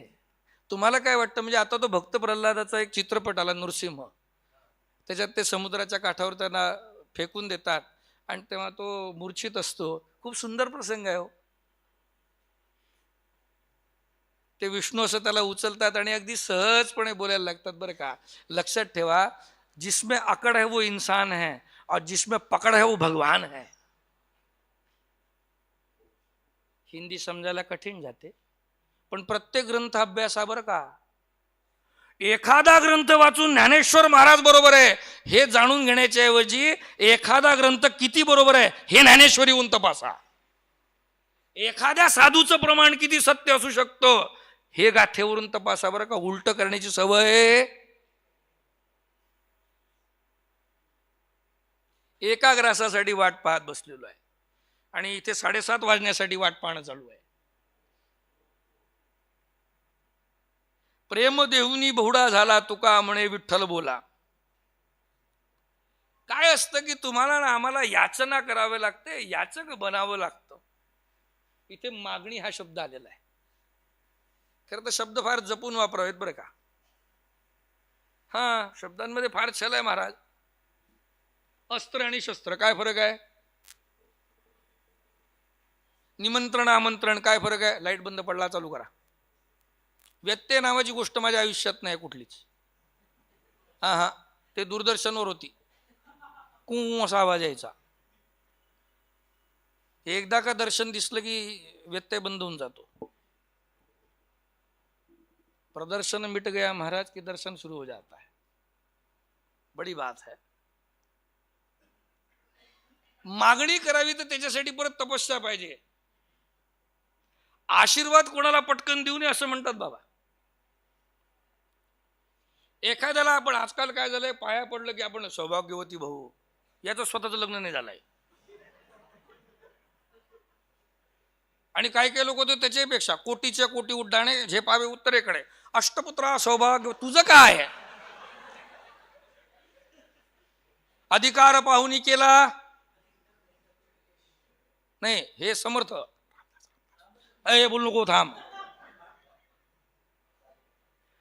आशीर्वाद देण्यासाठी सुद्धा पुण्याचा संशय लागतो. गमतीचा भाग अजून एक सांगतो बरं का. आजकाल लोक सरळ म्हणतात, बुवा माझं काम चांगलं नाही केलं तर तुझं वाटोळ होईल. तुम्हाला नवल वाटेल, आशीर्वाद देण्यासाठी जर 10 ग्रॅम पुण्य लागत असेल तर श्राप देण्यासाठी 1 किलो पुण्य लागतं बरं का. आणि परत तुम्हाला कीर्तनामध्ये प्रमेय देण्यासाठी सांगतो, श्राप घेण्यासाठी सुद्धा भगवान शंकरांना अवतार घ्यावा लागला. सर्वात मोठा अवतार ज्यांनी आयुष्यात एकच धंदा केला, श्राप देण्याचा, दुर्वास.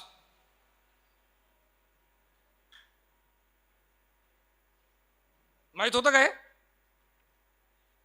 आणि भगवान स्वतः म्हणतात, आणि दुर्वास कोणाचा भाऊ आहे? लक्षणावरून वाटत असेल. हा, दत्तात्रय प्रभूचा भाऊ आहे बरं का. दत्तात्रयाला किती तोंड आहेत? आपल्याला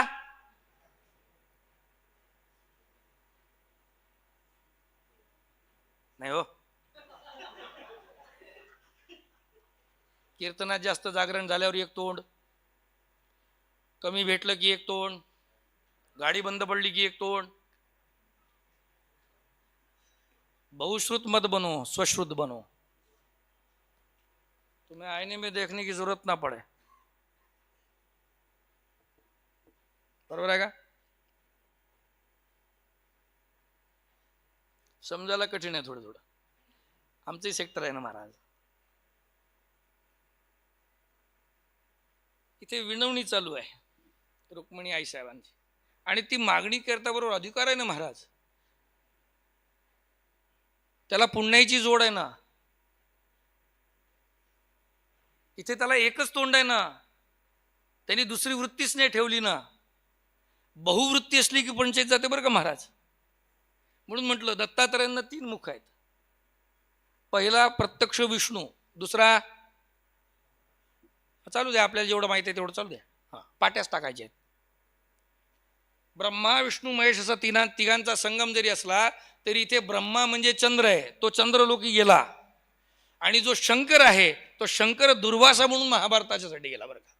म्हणून म्हटलं श्राप देण्यासाठी अजून जास्त पुण्य लागतं. त्यामुळे कोणाला श्राप देण्याच्या झंझटीमध्ये पडू.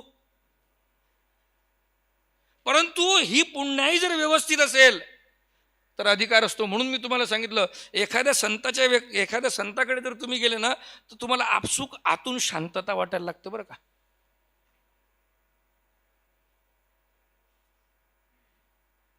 शांतता वाटायला लागते.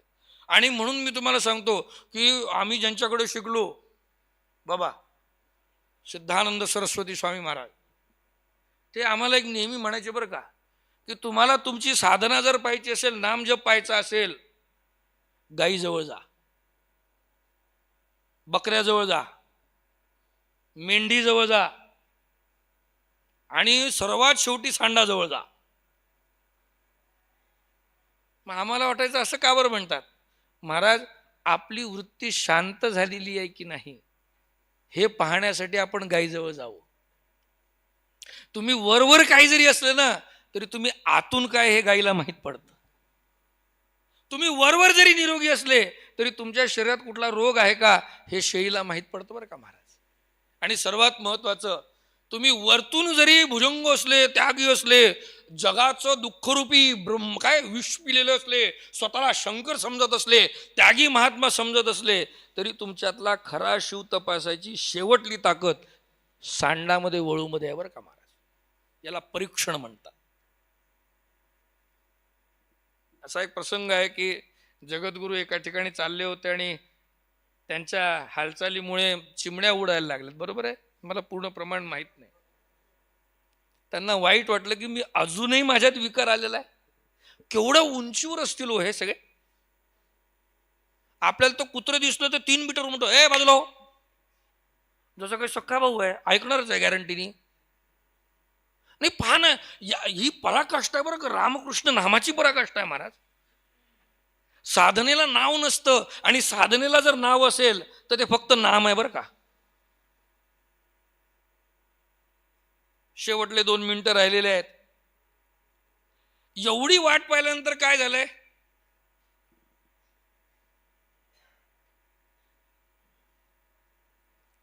वाट पाहण्याचा खरं तर कुठला शेवट नसतो बरं का, शेवट नसतोच महाराज.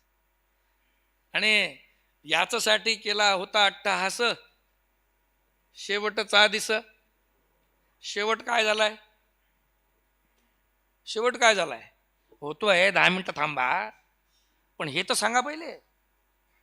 याच्यासाठी केला होता शेवटचा दिस, शेवट काय झाला, सदैव वैकुंठ गमन. शरीराचा संबंध सुटलाय, शरीर सोडून म्हणे जावं लागतं, नवे जगाचं प्रमेयच बुडीत काढलं, सदैव वैकुंठाला गेले. मृत्यूने स्पर्श केला महाराज नाही.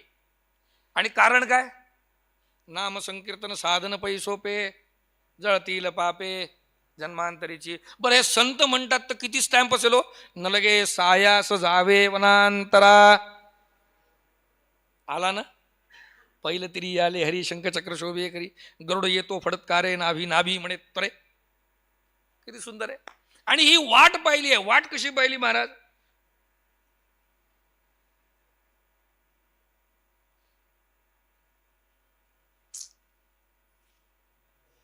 नाही मी वाट पाहायचा आपली सवय सांगतोय हो. त्याला एरवी कधीच घड्याळ समजत नाही, पण त्याला 10 मिनिटं थांबायला लावलं तर त्याला असं वाटतं की बाप रे, मला जगाची निर्मिती करायला जायची आहे आणि बावट मला थांबवतात आहे. किती वेळ वाट पाहायची. आपला प्रश्न असतो, आठवतं का. अहो माणसाची वृत्ती इतकी विचित्र आहे. बाबर का प्रमेय देतो. पहिले बसनी प्रवास व्हायचा बाबा, काही किलोमीटरसाठी 8 तास लागायचे. मग सुपरफास्ट ट्रेन आल्यात. पहिले त्याला बसमध्ये कंटाळा यायचा, मग सुपरफास्ट ट्रेनमध्ये बसायला लागला. आता 8 तासाचा प्रवास 6 तासात वाटायला लागला, तो सुद्धा त्याला जड वाटायला लागला. मग त्याला लवकर पोचायचं आहे, विमान बुक केलं, सेल्फी काढला, आणि विमानाची 1.5 तासाची यात्रा सुद्धा बाबा त्याला जड वाटायला लागली बरं का. ऑब्झर्व केलं का, दैनंदिन घटना आहेत. म्हणजे आपल्याला कमी वेळ जरी लागला तरी त्याचा आनंद नाही, तो कमी वेळ सुद्धा आपल्याला विचलित करायला लागलाय. एकदा नारद मुनी चालले होते, 7:30 वाजण्याकडे चाललेले आहेत ते, वाजून गेले महाराज, आता काही फायदा नाही.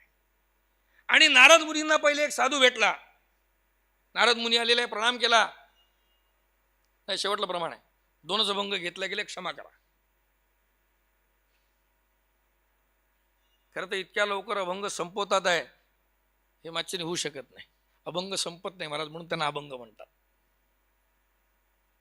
नारद मुनी चालले होते, पहिल्या साधूला भेटले, पहिल्या साधूनी प्रणाम केला. म्हणले नारद मुनी कुठे चाललेत, म्हणले देवाकडे चाललेलो आहे, काही निरोप द्यायचा असेल तर सांगा. नारद असतो, देवर्षी आहेत बरं का. टीव्ही सिरियल मधल्या नारदाला हसू नका, टीव्ही सिरियलमध्ये बावळट आहे तो. खरा नारद जो आहे तो अधिकारी आहे. 10व्या अध्यायामध्ये भगवंत सांगतात, देवर्षींमध्ये मी नारद आहे, प्रत्यक्ष भगवंताचा अवतार आहे. भागवतामध्ये जे 24 अवतार आहे त्या 24 अवतारापैकी एक अवतार नारद आहे. माहित होतं का, कीर्तनात वापरा. लोकांना माहित झालं पाहिजे हो. दत्तात्रय कितवा अवतार आहे, कितवा, त्याच्यासाठी तर मला बोलवलं ना बाबांनी. पोरांना माहित नाही, म्हटलं सांगा. 6वा. पहिला अवतार कुठला आहे भागवतातला,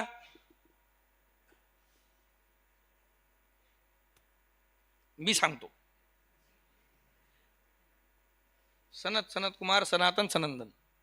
माहित पाहिजे बरं का. वैष्णव आहोत, मुख्य ग्रंथ आहे भागवत महापुराण. नाही, मला एवढं सांगायचं होतं, मला त्याच्यातली माहिती आहे, बस बाकी काही नाही. आपण आपलं म्हणजे पुढल्या वर्षी परत बोलवलं पाहिजे. भले अभंग नाही सोडत म्हटले, काही तर सांगतंय. नारद मुनी चालले होते, पहिला ऋषी भेटला, त्यांनी म्हटलं भगवंताकडे निरोप पोहोचवायचा असेल तर फक्त एवढं विचारा की मला मुक्ती कधी आहे.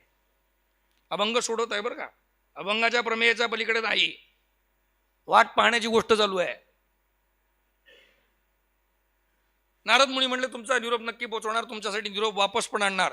नारद मुनी चालत चालत पुढे गेले. एक पागल साधू होते, वडाच्या झाडाखाली बसलेले होते. त्यांनी नारदाला पाहिलं, प्रणाम केला. नारदजी महाराज आइए बैठिए.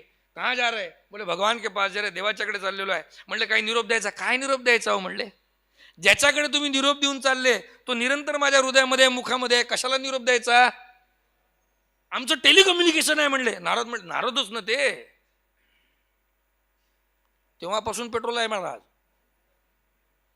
नाही नाही म्हणले निरोप द्यावा लागतो, मी नारद आहे, मी जर म्हणलेलं काहीतरी निरोप द्यायचा आहे तर तुम्ही मला निरोप सांगितला पाहिजे. ठीक आहे ठीक आहे म्हणले. त्या पहिलेच्या साधूंनी काय सांगितलं, आता याला वाटलं पहिलेचा विद्वान आहे तर आपणही कशाला विनाकारण. आता काल प्रवचन कसं झालं त्याच्यावर आमचं प्रवचन आजचं असतंय, ऐकून घेतात पहिले नंतर येतात. ते बरं झालं लाईव्ह आहे. सद्गुरुनाथ भगवान के जय म्हणता येतं. नमन प्रकरण आहे बरं का ज्ञानेश्वरीमध्ये, जय जयकार करता येतो बरं का. आता पहिल्या विद्वानांनी काय सांगितलं, नाही त्यांनी विचारलंय म्हणे भगवंताला की माझी मुक्ती कधी होईल, बस तेच विचारून टाका म्हणले माझ्या नावानी, आपण कशाला बुद्धी लावायची. आणि खरंच भगवान नारद मुनी क्षीरसागरामध्ये गेले, सदा क्षीरसागर सैन, आणि भगवंताला विचारला तर भगवंतांनी कानात सांगितलं ते. आणि नारदाला म्हणले नारदा जसंच्या तसं सांगायचं बरं का, पलटी मारायची. अहो नारद सोपे नाही आहे, रामाचा अवतार नारदा पाहिजे. वाचलंय का? म्हणूनच वाचलंय. आणि नारद मुनी आले, पहिले त्या विद्वानाकडे गेले, म्हणले आपल्यासाठी अत्यंत आनंदाची बाब आहे, आपण विचारलं होतं की माझी मुक्ती कधी आहे, भगवंताने आपल्यासाठी निरोप धाडलेला आहे. महाराज या जन्मामध्ये तुमचं पुण्य बरोबर टोकाला जाईल, पुढल्या जन्मी तुम्हाला मोक्ष आहे. ते रडायला लागलं ना महाराज, या जन्मात नाही का म्हणले, नाही नाही पुढल्या जन्मात नक्की म्हणले. तुमचे 54 जन्म झालेले आहेत, 55व्या जन्मात तुम्हाला लिहिण्यानुसार दिलेलं आहे म्हणले मुक्ती होईल. ते नाराज झाले महाराज, रुदन करायला लागले. त्यांना हे सुद्धा लक्षात नाही आलं की नारदांना आसन द्यावं. दुःखात बसले होते, आत्मसाक्षात्कारी होते, विद्वान थे, ज्ञानी नाही. विद्वान होते, ज्ञानी नाही बरं का. आणि मग नारदांनी मुद्दामून त्या वेड्या साधूकडे जाण्याचा निश्चय केला. आणि नारदजी आले, या या. नारदजी म्हणले अरे नंतर आसन वासन दे, पहिले निरोप ऐक. ते जाऊ द्या म्हणले, अतिथी आलेला आहे, ज्ञानेश्वरांनी सांगितलेलं आहे की अतिथी आल्यानंतर स्वतःचं ताट सुद्धा त्याला द्यायचं. खरंच त्या साधूंनी ज्ञानेश्वरीचं प्रमाण दिलं बरं का, आम्हाला पण सवय झाली पाहिजे ही. निरोप नंतर सांगा म्हणले. नारद म्हणले नाही नाही मला निरोप सांगून लवकर निघायचं आहे. अरे नारद म्हणले गुळ पाणी तर प्या. नारदाला नवल वाटलं की ज्याच्यासाठी पहिला साधू इतका उत्सुक होता, हा माझ्या आतिथ्यात लागलेला आहे देव म्हणून, याला कुठेही याच्यात स्वारस्य नाही की भगवंताकडून निरोप काय आला. शेवटी नारद म्हणले बस, तुझ्यासाठी निरोप आहे. भगवंताला मी जेव्हा विचारलं की या साधूचा मोक्ष कधी आहे, त्यावेळेस भगवंत म्हणले तो ज्या पिंपळाच्या ज्या वडाच्या वृक्षाच्या खाली बसतो त्या वृक्षाला जेवढे पान आहे तेवढे जन्म घ्यावे लागतील आणि त्याच्यानंतर त्याचा मोक्ष आहे. हा साधू नाचायला लागला. नारदाला नवल वाटलं, म्हणले महाराज सगळं ठीक आहे ना, नाडीवाडी तपासायची का? अहो म्हणले मागच्या सृष्टीला सांगितलं आम्ही की अजून एक जन्म घ्यावा लागतो, ते रुदन करतात आहे, त्यांना दुःख झालेलं आहे. आणि तुमच्यासाठी निरोप आहे की या वृक्षाच्या पाना एवढे जन्म घ्यावे लागतील तेव्हा मुक्ती होईल. ते साधू म्हणले नारदजी पागल झाले काय? अहो या जन्मामध्ये नामाचं एवढं परम सुख आहे, अजून इतके जन्म जर मिळाले तर भगवंताला सांगा मोक्षाची सुद्धा गरज नाही. या टाळ्या याच्यासाठी वाजल्या का वेळ झालेला आहे, आता आम्हाला तरी मोक्ष द्या. या कथेमध्ये अंतर काय माहिती आहे का? ज्याला भक्ती कळली, ज्याला नामामध्ये रस लागायला लागला ना महाराज, म्हणजे परत एक प्रमाण आहे, राम बुलावा भेजिया दिया कबीरा रोय. रामाचा निरोप आला, रामाचा फोन आला, रामाचा व्हॉट्सअप कॉल आला, रामाचा SMS आलेला आहे की विमान लवकर पाठवतोय, तात्काळ घेऊन यायचंय. राम बुलावा भेजिया. रामाचा निरोप येणं म्हणजे सर्वोच्च अवस्था आहे. रामाचा निरोप येणं म्हणजे अध्यात्माची परिणिती आहे. रामाचा निरोप येणं म्हणजे समाधीची सर्वोच्च अवस्था आहे. रामाचा निरोप येणं म्हणजे साधकाच्या आयुष्यातला सर्वोच्च क्षण आहे. रामाचा निरोप आलाय महाराज, वैकुंठात यायचंय, गाडी पाठवली आहे, बसा पटकन. आनंद व्हायला पाहिजे. कबीर महाराज रडायला सुरुवात करतात, राम बुलावा भेजिया दिया कबीरा रोय. लोकांना वाटलं आनंदाश्रू असतील, नाही, ते आनंदाश्रू नव्हते. रडत का बरं आहे? तर कबीरांचं पुढलं उत्तर होतं, राम बुलावा भेजिया दिया कबीरा रोय, जो सुख साधू संग में वो बैकुंठ न होय. आणि म्हणून पहिल्या पंगतीमध्ये ती संतांची पंगत जी होती ना, ती परमोच्च होती. आणि आता आम्ही उच्छिष्ट मागायला चाललोय रुक्माई आई साहेबांकडे. कारण काही लक्षात ठेवा, साधनेमध्ये शक्तीचं असणं फार आवश्यक आहे. म्हणून जोपर्यंत हे शरीर आहे तोपर्यंतच अध्यात्म घडू शकतो, हे सुद्धा याच्यातलं वाक्य बरं का. म्हणून मी म्हणत असतो की आमच्या संतांचे, वारकरी संतांचे अभंग वाचत असताना प्रत्येक अभंगामध्ये योग संमिलित आहे बरं का बाबा. तो पतंजलीचा नसेल, तो हटाचा नसेल, तो कृताचा नसेल, तो सूर्य सिद्धांताचा नसेल. याच्यातले 3 नावं तर कधी ऐकली नसतील, परंतु तो योग जो आहे ना, तो योगापेक्षा मोठा आहे. आणि म्हणून इथे काय म्हणलंय, इथे वाट पाहण्याची परिणिती काय आहे? प्रेम देऊनी बहुडा झाला, तुका म्हणे विठ्ठल बोला. लगेच रुक्माई आई साहेबांनी मान्य केलं, प्रेमरसाचा तो घास दिला किंवा जेवण म्हणू, आणि काय केलं, परत पाठवलं. याची परिणिती काय झाली? ढेकर आला महाराज. परत मी जे म्हटलं होतं ना, नुसतं खात बसणं आणि ढेकराची वाट पाहणं, हे जेवण नाहीये, हे जेवण वेगळं आहे. इथे विठ्ठल विठ्ठल म्हणलेलं आणि तृप्ती झालेली आहे बरं का. ऐसा भी भोजन हो. म्हणजे परत पंचपक्वान जे म्हणतात दिगंबर महाराज, शेवटले 2 मिनिटं घेतो. पंचपक्वान जे म्हणतात त्याच्यात तुम्ही त्या वेगवेगळ्या पदार्थांची नावं घेता आणि त्या पंचपक्वानांना त्या आहारामध्ये परिणित करून परिपूर्ण ताट म्हणता. एक जेवण पंचपक्वानाचं असं पण असतं जिथे 5 तत्व सुद्धा एका तत्वात संमिलित होऊन प्रत्यक्ष राम घडतो बरं का. हे सुद्धा पंचपक्वानाचं जेवण एकदा करून घ्यावं. आणि हे पंचपक्वानाचं जेवण जिथे घडतं ना, तिथे संजीवन सुख आहे. ज्ञानोबा आहे महाराजांच्या चरणी. असो, आजची त्रिपुरारी पौर्णिमा, कार्तिक पौर्णिमा म्हणतात. आजच्याच दिवशी भगवान श्री विष्णूंनी प्रमुख दशावतारांपैकी मत्स्य अवतार घेतला. त्या बाबतीत सुद्धा आपल्या सर्वांना अभिनंदन. आजच्याच दिवशी भगवान शंकरांनी सर्वात पहिले आपलं मूळ शस्त्र न वापरता, म्हणजे मूळ शस्त्र कुठलं आहे शंकराचं? त्रिशूळ. ते न वापरता धनुष्य बाण वापरला. खरं तर धनुष्य बाणावर अधिकार जो आहे तो विष्णूंचा आहे, वैष्णव संप्रदायाचा आहे. परंतु भगवान शंकरांनी आज पहिल्यांदा, आजच्याच दिवशी, परत आज लक्षात घ्यायचं बरं का, आपल्या अभंगाची सुरुवात होती टुडे, नाऊ, आत्ता, या क्षणी. या दिवशी धनुष्य बाणाचा वापर करून एकाच बाणामध्ये त्रिपुरासूर नामक राक्षसाचा वध केला. हा एक राक्षस नव्हता, हे पण लक्षात ठेवा, हे 3 राक्षस होते. माहित आहे? हे मला सांगावं लागतंय. पहिला होता तारकाक्ष, दुसरा होता कमलाक्ष आणि तिसरा होता विद्युन्माली. या 3ही राक्षसांचं निर्दलन आज भगवान शंकरांनी केलं. म्हणून त्यांना त्रिपुरारी, हे अष्टोत्तर शतनामावली जी आहे त्याच्यामध्ये हे 63वं नाव आहे बरं का. आणि दक्षिण भारतामध्ये याची पूजा होते. आजच्याच दिवशी परमचैतन्य सद्गुरू सोपान काका महाराजांचा सुद्धा अवतरण दिन वारकरी संप्रदायामध्ये साजरा केला जातो.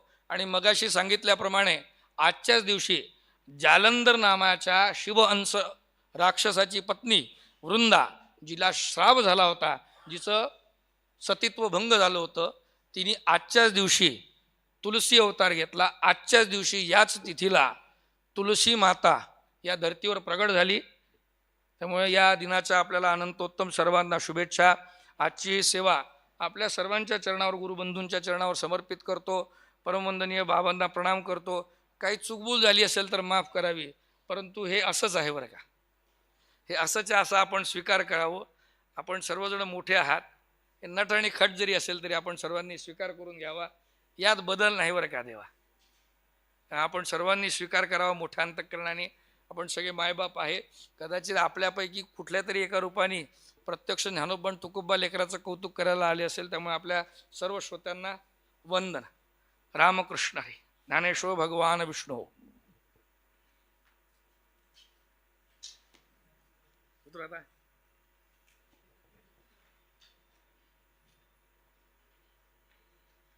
आव रोहितजी कसा आता काय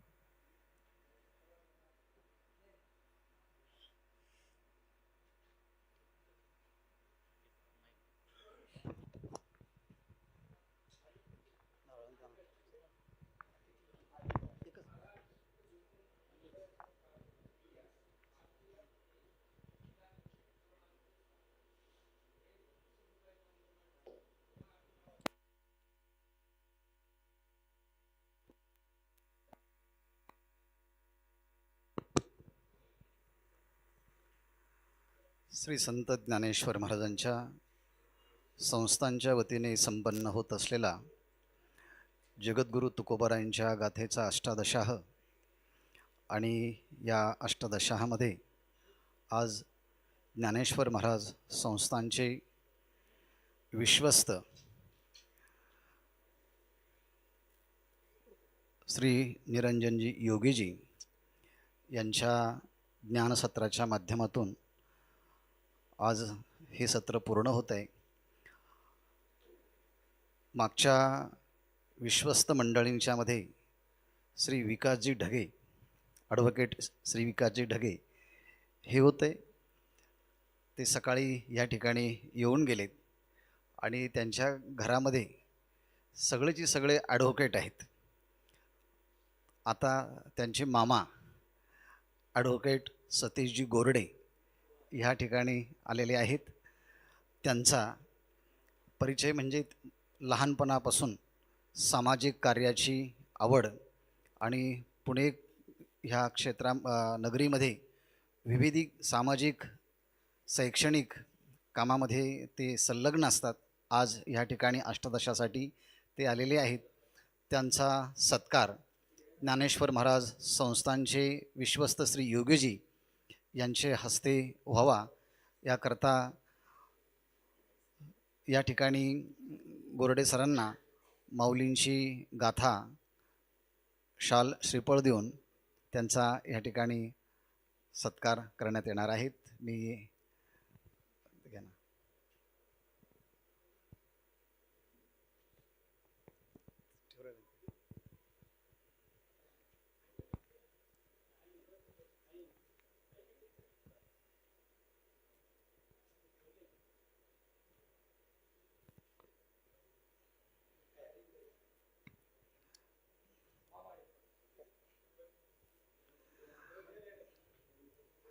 श्री ॲडव्होकेट सतीशजी गोरडे सर त्यांचा ह्या ठिकाणी सत्कार होतोय. जगद्गुरू तुकोबारायांची गाथा आणि ज्ञानेश्वरी सरांना या निमित्ताने भेट देण्यात येत आहे. त्यांनी रोज 20 अभंग आणि 50 ओव्या तरी ह्या निमित्ताने वाचाव्यात आणि जीवन जगण्यामध्ये वाचण्याने वाचण्याचा आनंद कसा येतो याची अनुभूती घ्यावी. यानंतर आरती होईल.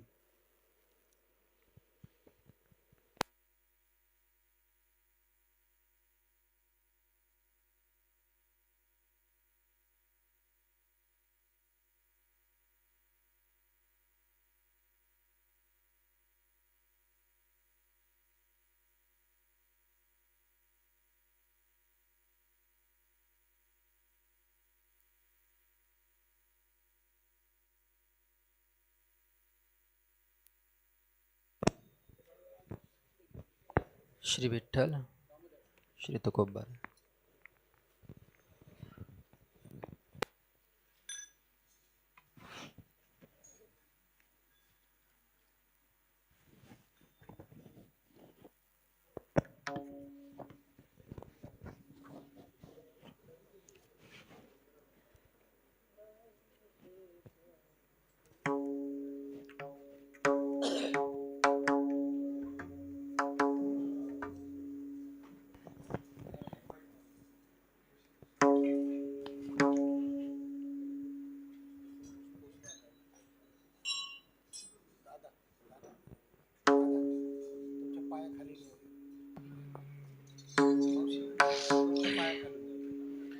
इंद्रायणी चेतकी धरिला रहिवास विश्वनारावया लक्ष्मी निवास ज्ञानेश्वर रूपे धरिले निजवेश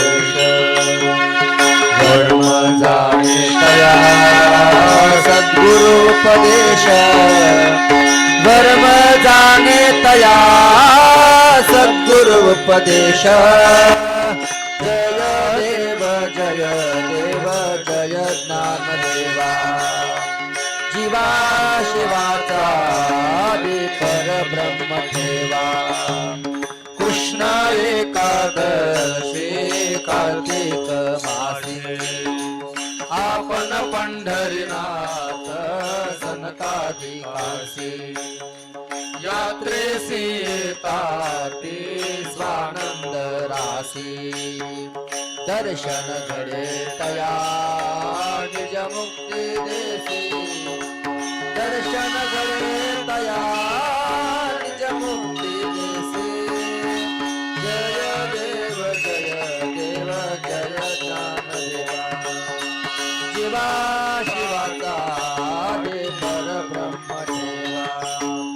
मैसिक पुत्र केला वाचक वेदाचा प्रतिष्ठानी गर्व हरला विप्रांचा विशेष अर्थ केला भगवद्गीतेचा प्रत्यक्ष द्वारे शोभे पिंपळ कनकाचा प्रत्यक्ष द्वारे शोभे पिंपळ कनकाचा.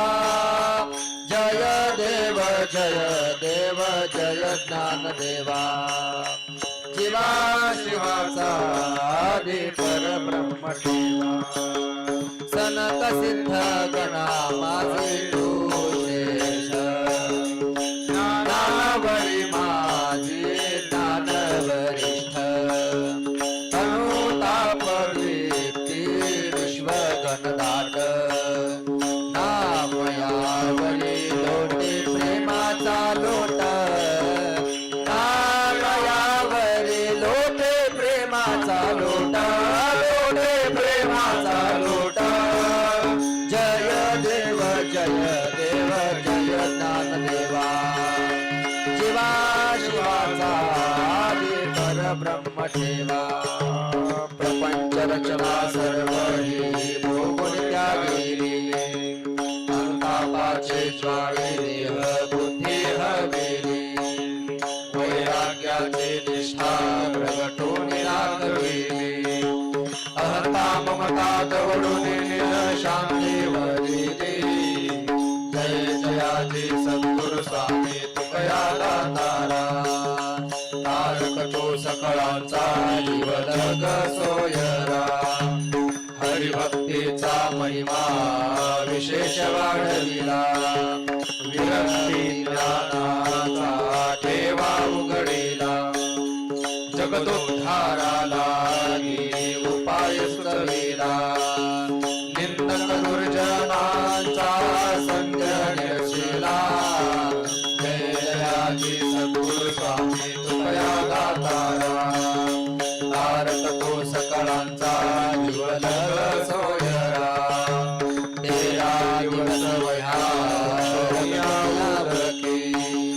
पूर्ण्याची काढू दाखव्या शेती अपार कविता शक्ती निरवून अंकी कीर्तन तुमच्या तरी जय जनलोके जय जयाजी सद्गुरु स्वामी तुकया गातारा तारक तू सकळांचा जीवनग सोयरा बाळवेश घेऊन हरी भेटला विचा जनता तुझी आठवा हरिदला येणे ब्रह्मानंदे प्रेमारुडविला न तुके म्हणून तुकाराने गौरविला जय राजी सद्गुरु स्वामी तुकया गातारा तारक तो सकळांचा जीवनग सोयरा प्रयाण गाडी दे विमान पाठविले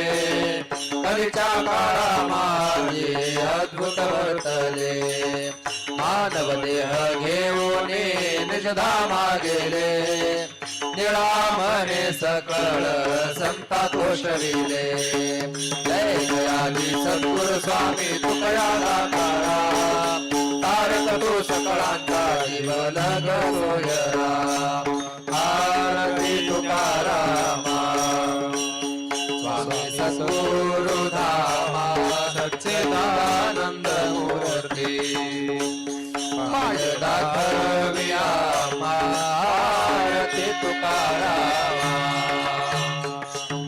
राघवे सागरात पाषाण तारिले तैसे तुकोबाने अभंग शैले आरती तुकारामा स्वामी सद्गुरु धामा सच्चिदानंद मूर्ती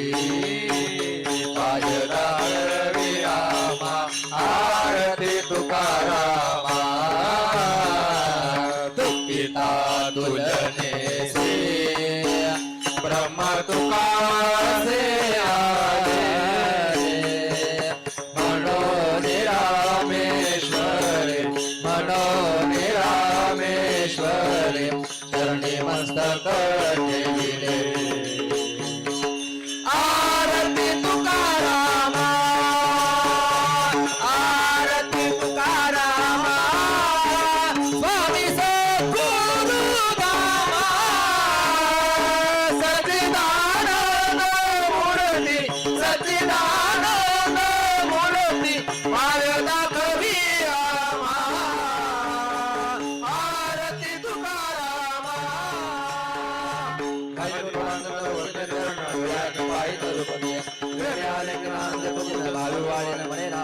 विठाल रुकुमाई ठोबा रुकुमाई हेची व्हावी माझी आस जन्मोजन्मी तुझा दास हरीचा वार करी वारी चुकोने दे हरी संत संगे सर्व काळ अखंड प्रेमाचा सुकाळ हरीचा वार करी वारी चुकोने दे हरी चंद्रभागे स्नान तुका मागे हेचे दान हरीचा वार करी वारी चुकोने दे हरी अकल्पायुष्य व्हावे तया कुळा माझ्या हरीच्या दासा परीची बाधा न हो कोणी ही काळी. संत मंडळी सुखी असो अहंकाराचा वारा न लागो राजसा माझिया विष्णुदासा भाविकासे नामा म्हणे तया सावे ज्या मुखी निधान पांडुरंग मागणे ते क तुझ प्रती आहे देशील तरे पाहे पांडुरंगा या संताशी निर्वीची मज दे आणि तुझे काही न मागे तुझ तुका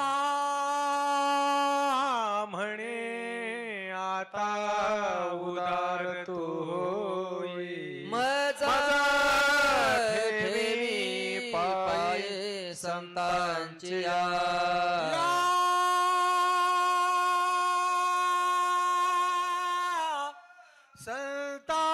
संताशी निरवी हेची मज देई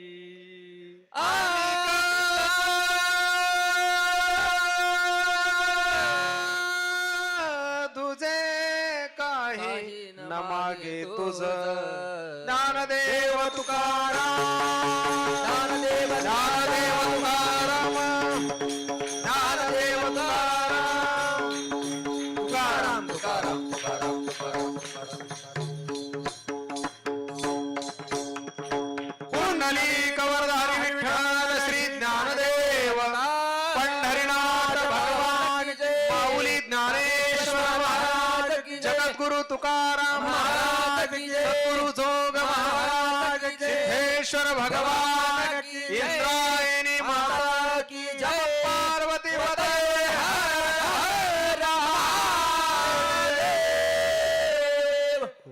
योगी निरंजननाथ महाराज की जय. ज्यांनी कोणी ग्रंथ घेतला असेल त्यांनी ग्रंथ जमा करा. भोजन पास घेऊन राम